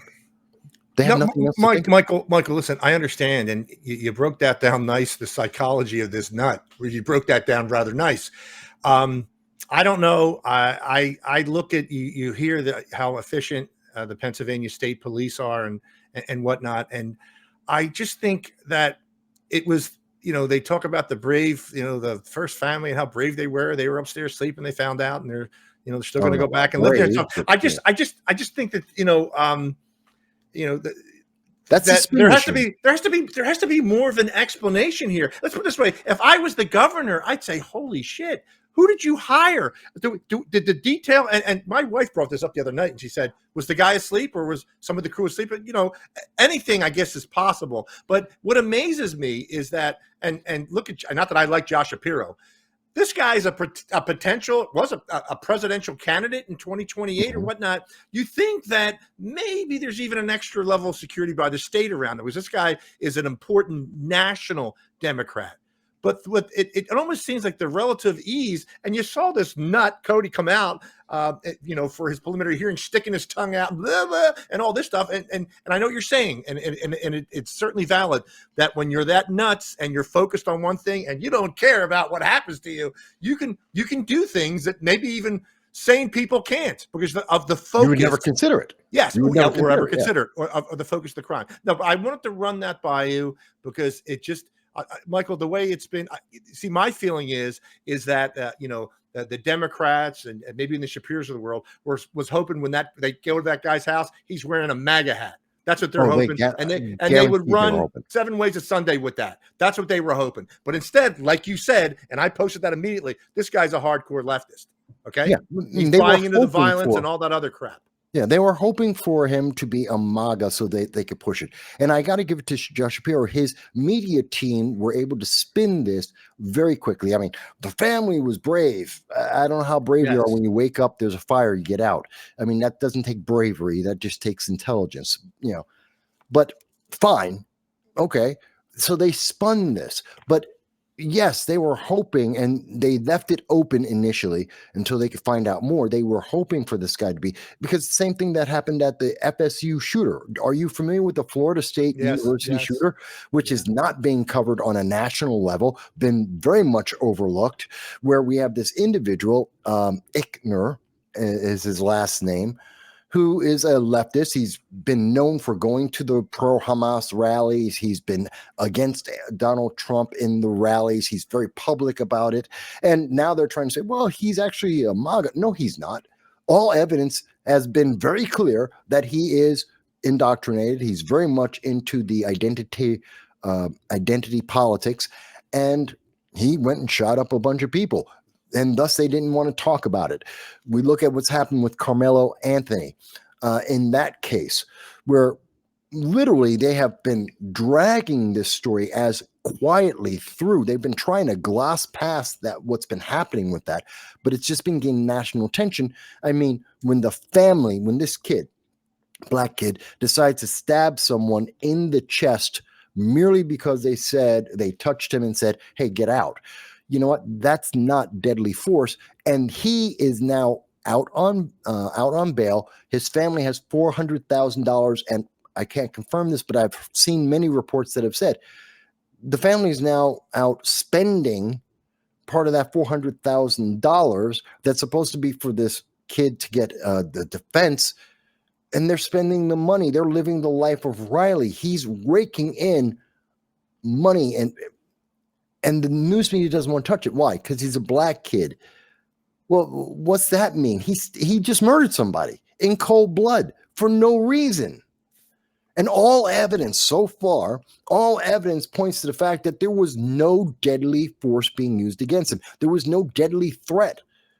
I have no problem. I love my Second Amendment. I have no problem with people defending themselves, but defense is appropriate. I don't get to shoot at a person in the middle of a shopping mall because someone shoplifted. That's not appropriate.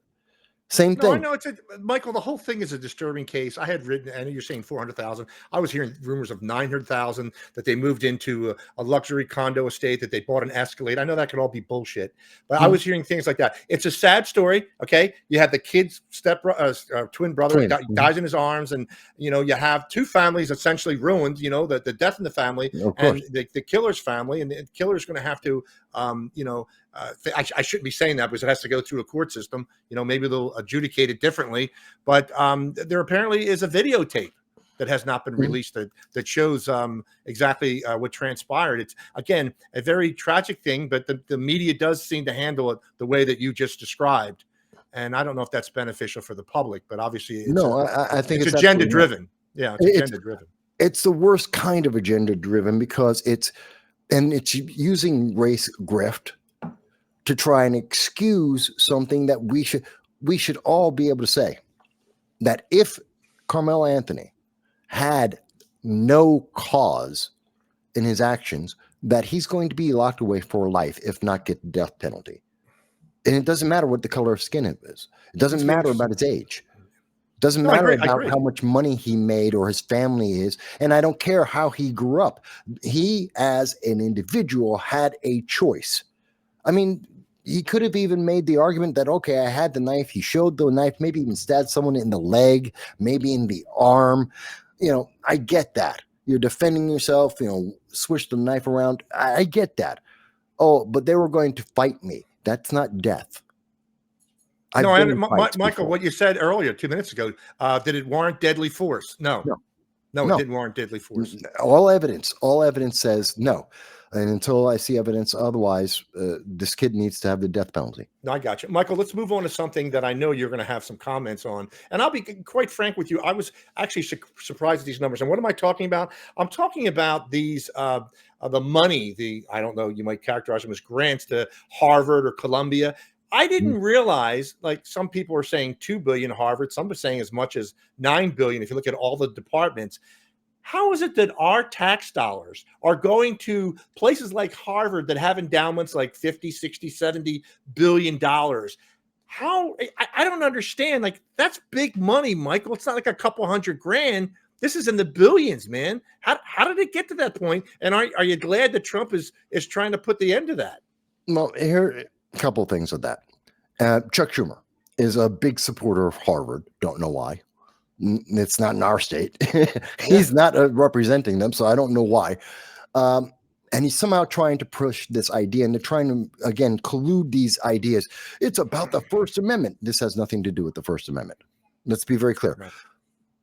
Harvard University has $52 billion in assets. In 2024, they made $2.5 billion off of those assets that they have. Wow. They are not broke. They're not going poor. They don't need the $2 billion, possibly as much as $9 billion, depending on how you look at the math. They don't need taxpayer money. They don't need a dime of taxpayer. I don't know why we're taking our taxpayer dollars to give it to a highly profitable institution that can run for decades, if not centuries, without us putting in another dollar. I don't know why we need to do that.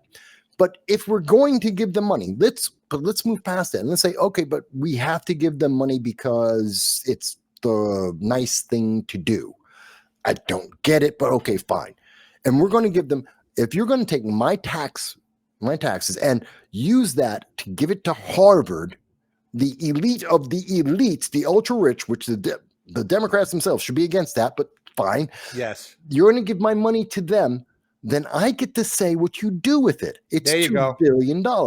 And yes, there are strings attached to it because guess what? The donor to Harvard who got the library named after him, who had the stadium built and named after him, all those different things with all those names of all their donors, their alumni that have been giving them hundreds of millions of dollars. Yeah, there's strings on their money too. Yeah. You want money from the public? Fantastic. Then there is a string attached to that. And I'm perfectly fine with that. And if you don't want that string, you don't need it. Don't take the money. You can't have it both ways. You can't get my money and not have a string attached to it, especially when you don't need it. The only reason why you're getting the money is greed. I'm sorry. Michael, listen, see that. I don't know if you're going to know the answer to this question, and I'm not trying to stump you on this. A bunch of Harvard professors are now, and Harvard are now suing the Trump administration. Mm-hmm. I'm thinking, Michael, on what grounds? I know that they are suing. I believe they're suing on chilling of the First Amendment, that this is a violation of freedom of speech, which I don't understand. Again, what, their DEI program?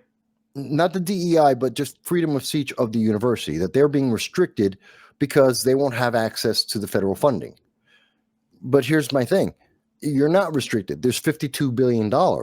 You can still go on with your business. Go to the administration of Harvard tell them, break off a little bit of the interest alone should be more than enough to fund whatever you need to do at your college university. You don't need the money from the government. So that lawsuit is null and void. To say that we can't say what you want. You're Harvard. Yes, you can.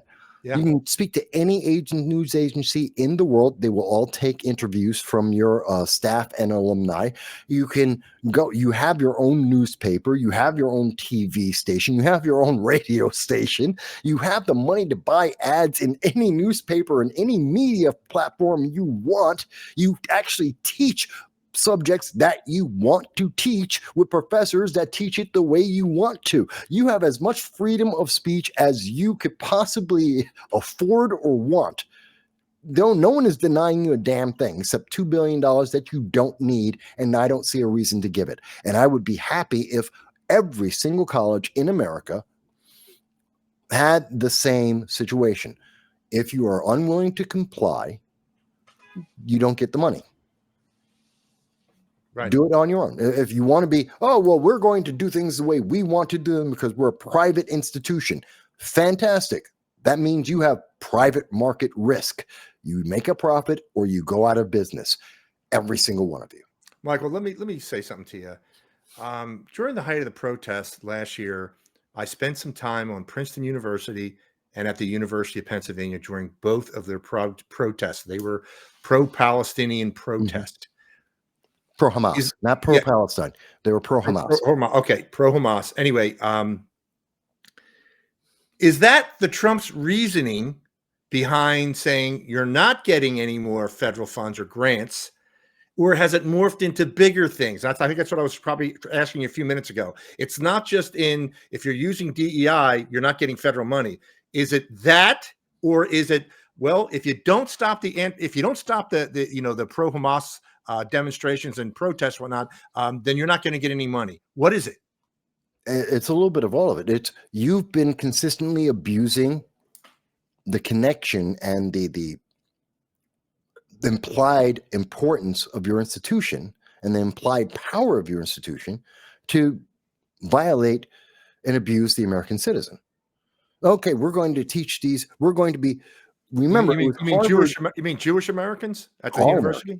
All Americans, Jewish and every other American. When you have an institution of higher learning, when your job is to create the leaders of industry and politics going forward, and your institution is known and is actually lauded as one of the top institutions for doing just that, and your institutional leaders cannot definitively and without pause or hesitation say that genocide is evil, that to try and kill individuals based on their religious identity is evil, and they would not, in front of Congress, under oath, the Harvard president, Miss Gay, former Harvard President Gay was her name, and she said she could not answer the question about whether or not it was evil for Hamas or bad, or she wouldn't even say that she denounced Hamas's written, stated, and acted upon desire for genocide against Israel based on their religious identities. She could not say that that was something she denounced. Okay, leadership, where is she leading the rest of Harvard? All of the teachers, all of the administration, and therefore all of the students. The students are being taught that genocide is not evil if you are small and the person you're attacking is big. That is stupid, because genocide is genocide. It's not dependent on how big or small you are. It's a matter of mentality. It's a matter of insanity and mental health.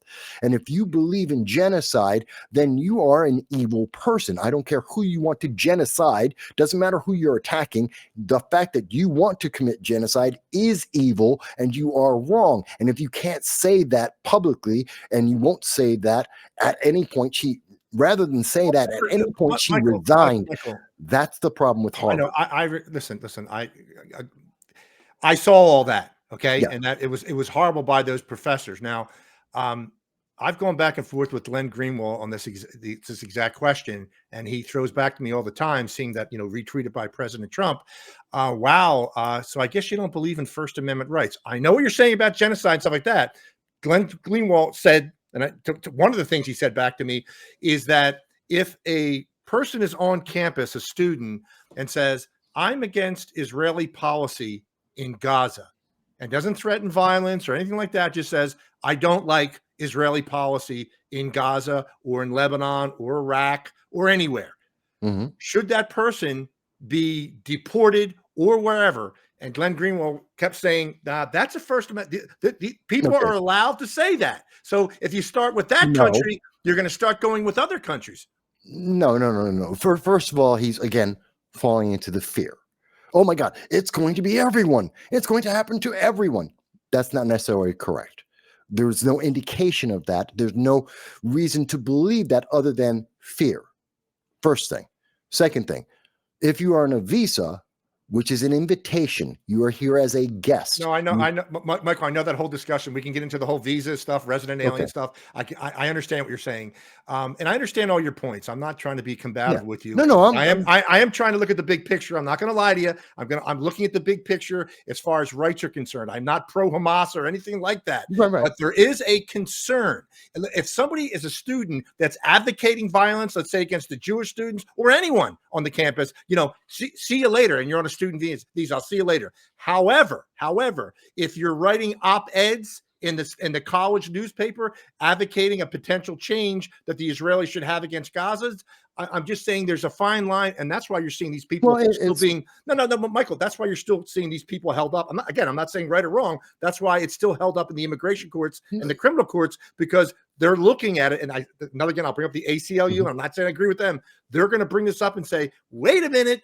They're not threatening this. They're just making their viewpoints known. I know it's at the discretion of the State Department. If you come here on a student visa, and I'm finding out if you're a resident alien, you can be deported at the discretion of the State Department, of Marco Rubio. All I'm trying to illuminate here, Michael, is it's kind of a sticky situation. That's all I'm saying. I don't think it is.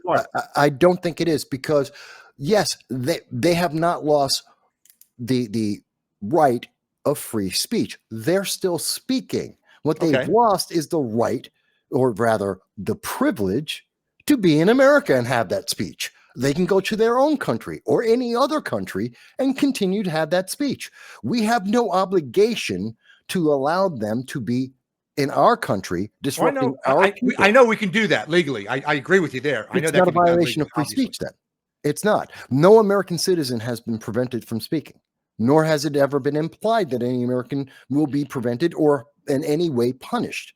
If there are foreigners in our country disrupting our country, our society in any manner whatsoever, and they have entered our country because of an invitation of a privilege, Michael, we have the right, just like every country, to go. I looked at that, and obviously this point I'm going to bring up it agrees with your stance, and I didn't know this until several weeks, maybe several months ago, when I read the State Department strategy, and more so, Marco Rubio came here at the podium and said the United States has the right to deport anyone if it interferes with U.S. foreign policy. It is that bland. It is that if you just interfere with foreign policy. And that's what it says. And Rubio said it. And what I'm saying to you is, I didn't know that before.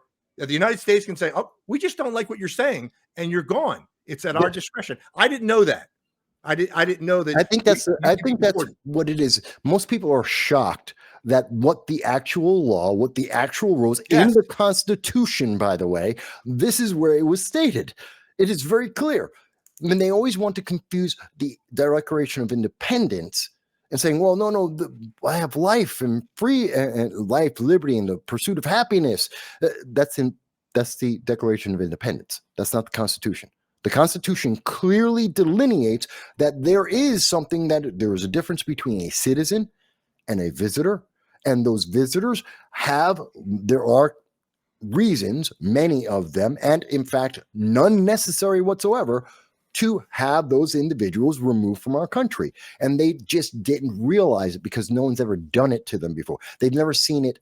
They've never seen this power of the government used in the last 100, maybe 150 years.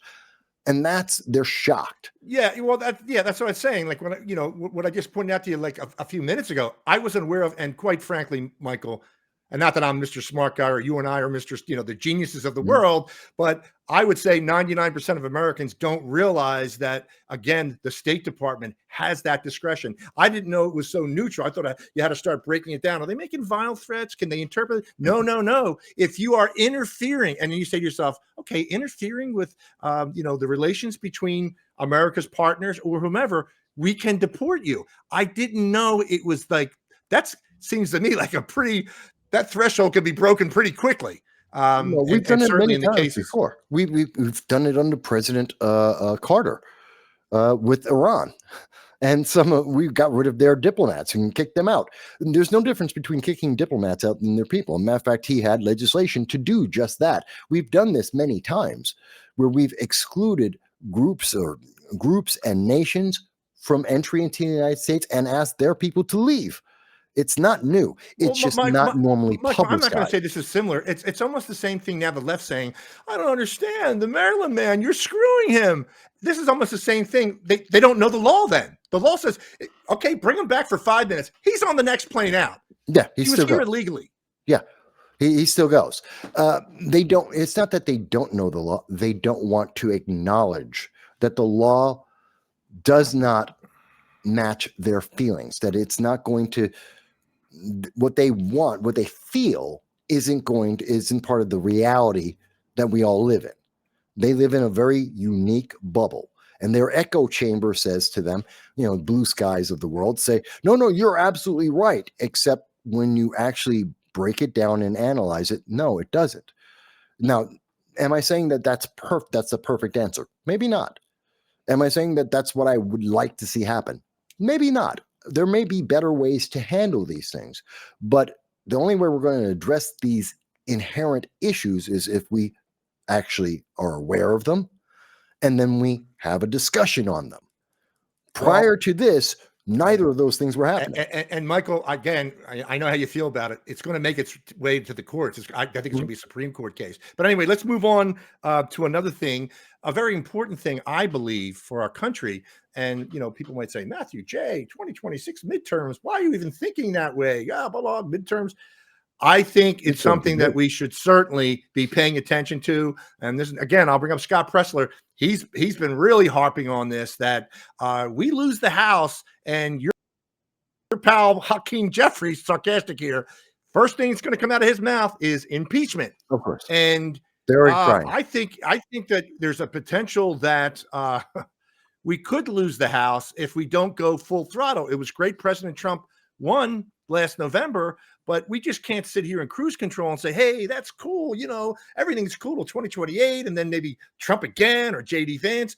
I think we got a big hurdle coming up in the midterms, a big one, but not a lot of people are discussing. Well, historically, the party that wins the presidency loses the midterms. We're supposed to. Yeah. Historically, everyone would expect, and I'm not talking about massive sea change. We're talking about, 10 seats would change. And that would be enough to change who's in charge of the House of Representatives, not the Senate. That's entirely different. The House of Representatives. So that is the challenge that we're facing, and no one wants to talk about it. Now, the political junkies, people who are involved in politics, political consulting, we've already entered into the 2026 election cycle. People don't realize these things start about 18 months before the actual election. Yes. We're already in the 2026 election cycle. So we're already seeing moves being made all over the place to try and address that. One of the biggest factors is the support and positivity of if people like the policies of President Trump at the end of, if it were April of 2026 and people are still happy with the policies of President Trump, we will win. If not, we will lose. The question is the magnitude of that loss. That's what I'm concerned about, is not so much that there's a shift, but what's the magnitude of the shift? And that means that people need to be aware. And the best thing I can say to anyone, I'm not going to tell people how to vote. Here's the answer. Is your politician effective and efficient?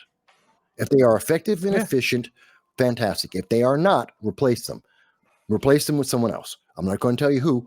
You go and figure that out. Listen to all of the candidates, including the ones that the mainstream media is not putting directly in front of you. Like I just did a interview with Gonzalo Duran, a guy running for New York City. It's lieutenant mayor, and we call it public advocate. I did an interview with him. You know why? Because CBS, NBC, ABC News won't. Because they won't talk about him. According to the news, Curtis Lewa doesn't exist in the mayor's race.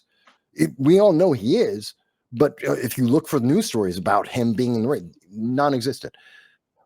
I started it off with him. But again, mainstream media will not address that. They're talking, the only people they talk about are Eric Adams and Andrew Cuomo, as if those are the only two people in the race. So people should evaluate. If you have someone like AOC who has never passed a single bill besides naming a post office, whose only ideas are let's build a train to Hawaii, forgetting that there's a Pacific Ocean in between, and wants to capture cow farts to use the methane to power our generators. Literally, folks, it's the Green New Deal. Read it. It's like 2 pages. It's absolutely insane. It does say these things. These are the policies. Then you get rid of that person. I don't care if they're cute or if they're young and they've got energy. Their energy is misspent and it's useless because they can't achieve anything. We want people who are effective and efficient. We need to move towards that in our government. Well, Michael, if President Trump doesn't get any big wins in the next couple months, budget-wise or whatever, isn't that going to make it much more difficult for us to win the midterms? He's got to get a couple wins here. I know that there's a lot of executive orders. He's doing a lot of great stuff, but he's got to be able to show wins here. And if you got the Johnsons of the world, or these guys, look, you and I know a lot of people didn't want Trump in there, GOP-wise, certainly the Democrats. There's a lot of people, they did not want him in there. And they could be dragging their feet. Well, this could be a little problematic when it comes to the midterms. And then everybody's kind of happy. The swamp's happy. The rhinos are happy. Oh, well, we're in impeachment land again. I told you shouldn't elect them. We could be back in that territory. And like you said, Michael, it's not too early to be thinking about the midterms. In fact, we should be like in there jumping in head first. Absolutely. Now is when you find people who could be candidates to run for those petitions, to run in those primaries. Now is the time you have that conversation and say, are you good enough? Are you the person I would like to see there? But that being said, yes, Democrats, again, they're throwing everything they can against the wall right now, and they're just hoping that anything sticks. They've got nothing.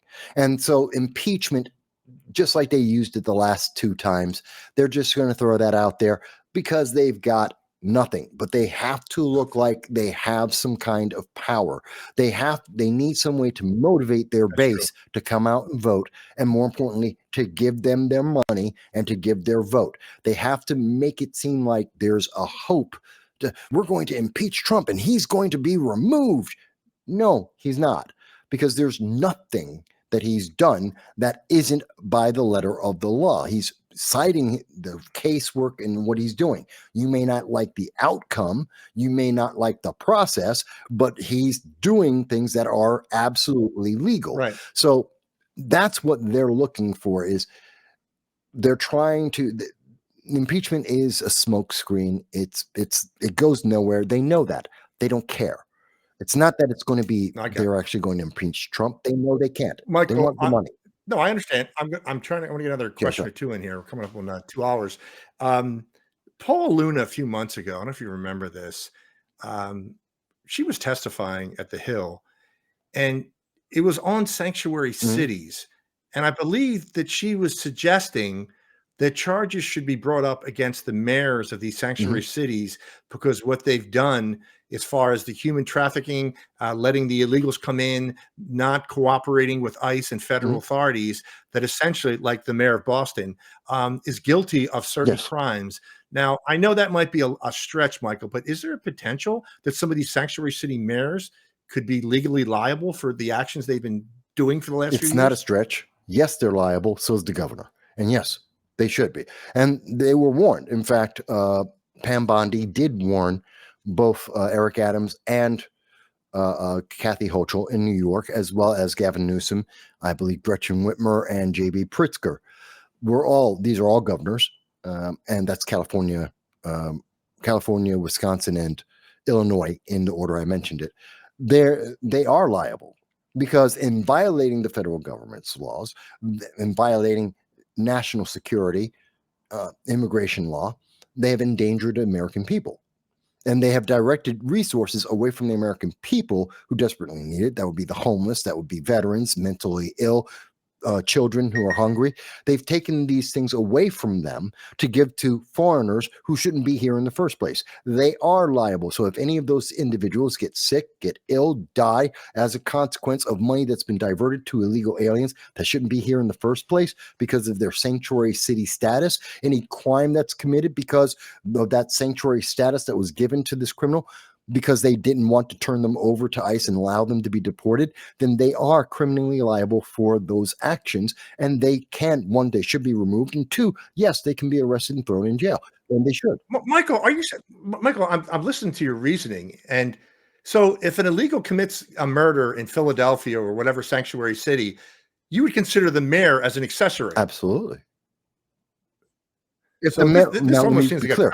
If that mayor has put in and supported policies to make their city a sanctuary city, and the governor has not taken action to punish that city and that mayor for those actions, knowing full well this is a violation of law, this is a danger of national security. We know what is the likelihood. Can that lead to, in many cases we've seen it has, what was the law that was just put out? Oh God, I'm forgetting her name and I shouldn't.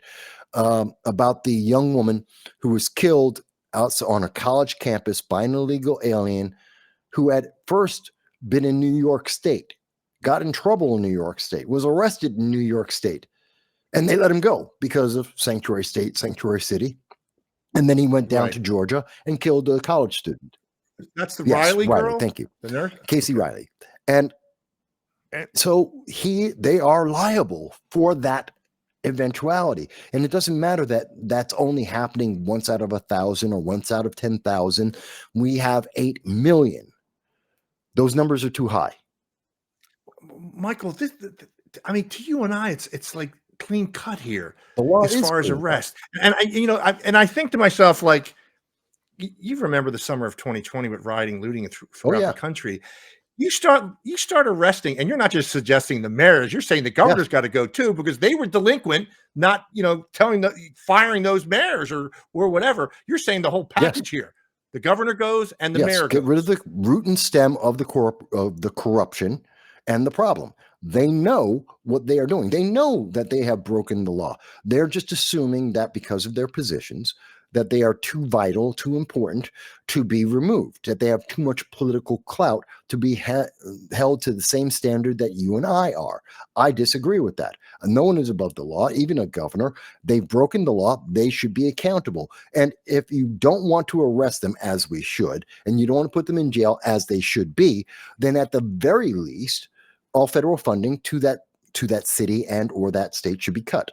And I am in New York State, which is a sanctuary state, which would suck for me personally. But I will tell you that I would applaud if Pam Bondi, if Donald Trump, the State Department, if they came together and they said, oh, you know what? New York State is a sanctuary state, and we're pulling all federal funding because they violate the law on purpose.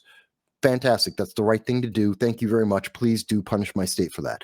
Pull all federal funding. Don't give them a dime. Michael, I think that's like a viral moment. I think we have to get off the last 5 minutes. What you were saying, that's like that is something that is something significant. I want to get another question in here. I know we're coming up on the 2-hour mark. Are you happy with the job Pam Bondi, Kash Patel, and other Pete Hegseth? Are you happy at this point in the administration that they're achieving goals that you and I and the country are looking for to be achieved? Are you happy with their performance so far? Should we give them more time? Or some of them lacking? Like, for example, with Pam Bondi and the whole Epstein debacle, releasing the files to a couple of social media influencers. All they were 200 pages of redacted airline numbers and flight numbers for the Epstein files. I mean, that could have been a bump in the road. Other than that, do you think Pam Bondi and others that they are up to the position? Are they up to the position? Yes. Am I satisfied with what they've done so far? No. Do they have potential to improve and do better? Yes. So we're putting them roughly about 50-50, 60-40 in the positive. That, yeah, Right. we're talking about less than 100 days, which is not indicative of what they're going to do. Many of these individuals have not been in these kinds of positions or in government. And so, Yes. therefore, there is some learning. There is a learning curve to this. And they are dealing with a group of people, many Democrats, many progressives, who are in these institutions, who are trying to engineer gaffes, mistakes, and to slow walk everything that's being done to try and hinder the Trump administration again, just as they did when he was president in the 45th administration. So they're fighting an uphill battle to an extent. They're trying to make a lot of significant changes. They're trying to do that very rapidly because he's got to get this done as much as possible before the midterm elections of 2026. That's why he's been moving at this pace. It's a very high-end pace. They have a lot of responsibility. They have to talk to the public, to the press on a regular basis, which many of them aren't used to doing, and some do better than others. So there is there's much, a good amount of room for improvement, I believe, but I don't think anyone has made a catastrophic failure. We can point to any presidency, and I can point to many presidencies, whether left or right, within the first 100 days where all of their staff, all of their administrations have made multiple mistakes and gaffes and failures. That happens. That is not unique to the Trump administration if we are being honest and fair. The question is, are they learning from what they have failed or gaffed or mistaked? And are they moving forward better? I believe overall that is true. They are getting better, but they haven't gotten there yet. Yeah, Michael, no, that's a valid assessment. And it was a question that it just plopped in my head now. I was going to ask you. Senator Johnson came out and said that he wants full-scale hearings into 9/11 and why Building 7 fell down. And just listen to me say this question to you. 9/11, obviously, if there's more answers out there, we want to know, and the American people want to know it. That was 25 years ago or so. Mm-hmm. Wouldn't it be more prudent, Michael, that using the investigative resources of the FBI, of the DOJ, and other congressional investigative committees to find out exactly what transpired, let's say with January 6th, or as far as COVID lockdowns and civil liberties that were compromised? Wouldn't it be more prudent to go after things as far as time's concerned, something just a couple of years ago, as opposed to something 25 years ago? Unless there is something that affects national security, or long-term has a long-term negative impact on the American people, for the most part, I say no. Just walk. We're done with it. That's history. It's already happened. We've already had the incident and its consequences, and those consequences have already filtered into our lives and our future. We can't retroactively change that, no matter what we find, no matter what the answer is, unless there is something that is continuing to affect America and its future. And I mean demonstrably, definitively affecting American people, not the mood of the nation, the trust of the nation. No, we need something that is actively changing lives right this second. Unless that is the case, we've already moved past it. It's too late. Okay, so 9/11 out of the question. How about the other ones, J6 and the COVID restrictions? J6 is recent. That's all. That's within the last year. Because J6 isn't just what happened that day in 2021. It's the court cases, the legal process, and the pardoning of individuals this year. Yeah. So it is current. So yes, absolutely. That is relevant because it is having a current impact on our legal system as well as individuals' lives. So that's yes. Now, there was one other you mentioned. The COVID restrictions, as far as the Dr. Fauci's and others that essentially lied about lockdowns and whatnot, because they came out in the last year or so and said, "Oh, I didn't say the masks were essential. I didn't say." They literally backtracked on everything they said 4 or 5 years ago, which, as you know, changed a lot of things. And I may add the thing that's going on now, potentially with the DOJ and Cuomo, as far as putting the ill COVID patients in with senior citizen Mhm. homes. That looks like it's Over up coming to to light. 16,000 So dead. these things seem like they're still in play, these issues. Okay. No, other than what we can do is for individuals like Fauci or Andrew Cuomo, who are getting a retirement fund. They're getting benefits off of their service to the American people. We should investigate them. And if we found, as Fauci has done, where we see that there are lies, there's information that was withheld from the public, there was damage to the American people, like with Andrew Cuomo, who allowed, and by his direction, 16,000 citizens died in nursing homes, and then he actively covered it up, and that was revealed. We do know these things happen. These individuals, they should be punished for that transgression against the American people, just like there's no time limit on murder. That we should hold them accountable for that. But everything else that goes with it, the PPE restrictions and how that affected people's lives, for the most part, if there are people who are still out of work, they have a slightly different case. But overall, most of the damage has already been done. It has already been resolved and gone. We can't fix everything, and we've got to keep moving forward.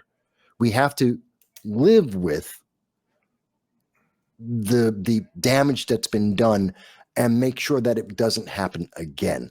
As much as, and I don't say that because there are a lot of people and a lot of laws I would love to go back and address. And it damaged me. I lost my home because of, COVID. The businesses I worked with completely ceased to exist. It had complications that led to me losing my home and 90% of my property, which I've said publicly before. This is the truth. So I would love to get some retribution if I could, but is that the best thing for America? No. Well, Michael, look, devil's advocate, if there's no accountability on this, Dr. Fauci 2 weeks ago said there's going to be a second release that's going to be far more severe than what happened in COVID-19. You might say, oh, he's just bullshitting. No, We have I to will listen hold to him these accountable. parasites. We have to listen to them. So I'm actually I'm a little different from your perspective. I want accountability. I want to see accountability. Well, You're saying people, let me rephrase. 60% of small businesses closed permanently, I like you understand, just said. but And people lost let me houses, clarify. jobs, everything. Matthew, let me clarify. It's not that I don't want accountability. I want that accountability. I think it's necessary to limit the targets of the accountability because we can't fix everything that was done to this nation. Okay. And so I would want it limited. And that's why I'm saying there's Cuomo, there's Fauci, there's others individuals. I just want it limited because we can't fix everything. And if we try to fix everything, we fail to fix anything. It's just too much. Does that make sense? I know, yeah, it makes sense, Michael. But listen, there were so many wrongs done to our country with the installed Biden I agree. puppet. So many bad things happened domestically and international because Yes. they decided to install this senile puppet who they say claimed got 81 million votes. We can't let something like that happen again either. So True. I want full investigations. The J6 committee, which I think was illegally assembled, things like that. Steve Bannon, Peter Navarro, and others went to jail for contempt. We got to find out what happened there. I don't give a shit if Adam Schiff and others have to go to jail. I think right. crimes were committed. I think criminal conspiracies, such as what happened with Fannie Willis and New York City there with the DA and Letitia James and Special Counsel Smith, all that is on the table because if Trump didn't win, we all know Trump was going to prison for life. So these are kind of big things. And I actually think, and no, Michael, I know you hash it out and I listen to every word you say because as I've said to you a couple of times tonight, you break it down where a lot of times, sometimes I'll overlook the obvious. The obvious is everything, man. Don't forget it. Okay. So that's an important thing. Listen, Michael, I want to wrap it up. Is there anything else you'd like to bring up tonight? One, again, I'll mention the Jericho Project again. I support that. Helps homeless. I've been homeless twice in my life. I appreciate what the work they do to help veterans, to help families. Just to let people know, you can find me at No Soundbites Allowed. That's on most of them on X and YouTube and Rumble and Facebook. Drop on any Sunday, 2:30. Come Oh, in I for will. 5 minutes But or you're 5 gonna hours. no, Michael. Listen, we didn't get a chance to go over all the international Ukraine. We didn't even get a chance Oh to touch God, that, and I plan to. I would, but like I'm getting older, and my ass is hurting on this damn seat. We're yeah, going to get a that's a couple long hours story there. because we're going to need a couple hours to talk about obviously a lot of international stuff we're involved Yeah. in. We didn't get a chance. I thought that it was paramount that you and I hashed out what's happening domestically, and we should because this is our country. Oh, absolutely. But as far as the Jericho Foundation, is there a link on your YouTube site or any of your sites to that? Or I don't think I have one other than on my birthday. I think I have the link there. no, But that's okay. People remember that. I'm sure you bring it up on your show, but I'll let the viewers know also. Michael, thanks for joining us tonight. It was obviously an illuminating discussion. I enjoyed it. And, the great thing having you on is I can sit back here and say, oh, Michael's just going to take it away. And it's good. It takes a while to digest of all the things, but I think what is important, what you do and what I do is make this digestible to the average American, not to talk over people's heads. Okay. Try to get to the heart of the matters. And a lot of times, Michael, as you've conveyed, and we should remember, a lot of these things are basic and more importantly, common sense. And that's the things, but the bought and sold media can push us other ways out of it, thinking logically or constructive critical thinking. The being bought and sold media doesn't want you thinking that way. No. I like to think that you and I tonight brought sanity back to the airwaves. Well, I hope so, and I look forward. I'm going to be looking for comments. I love people's comments. I love to hear it, whether they agree or disagree. As long as it's respectful, I'm always happy to see that.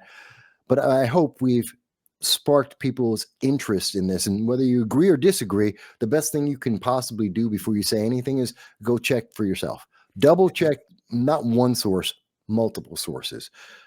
Just to give people an idea of how do I know all of these subjects and I'm quoting so much information. I read I gather information from over 20 different sources, both internationally and here in the United States every day. I spend about 6 hours a day gathering information. So I don't expect anyone else to do that, but pick the one thing that matters to you and, read 3 different sources, left, right, and center on that issue for you. And I guarantee you'll learn more about it than what the nightly news in a minute and a half is going to tell you. That's great. I'm glad you summed it up. That's something people should start doing, Michael, and it'd be great for it. Listen, again, thanks for joining us tonight here on the Matthew J Show. And Michael, we will be talking to you soon, and we'll be going to our international segment next time. But have a great night, Michael.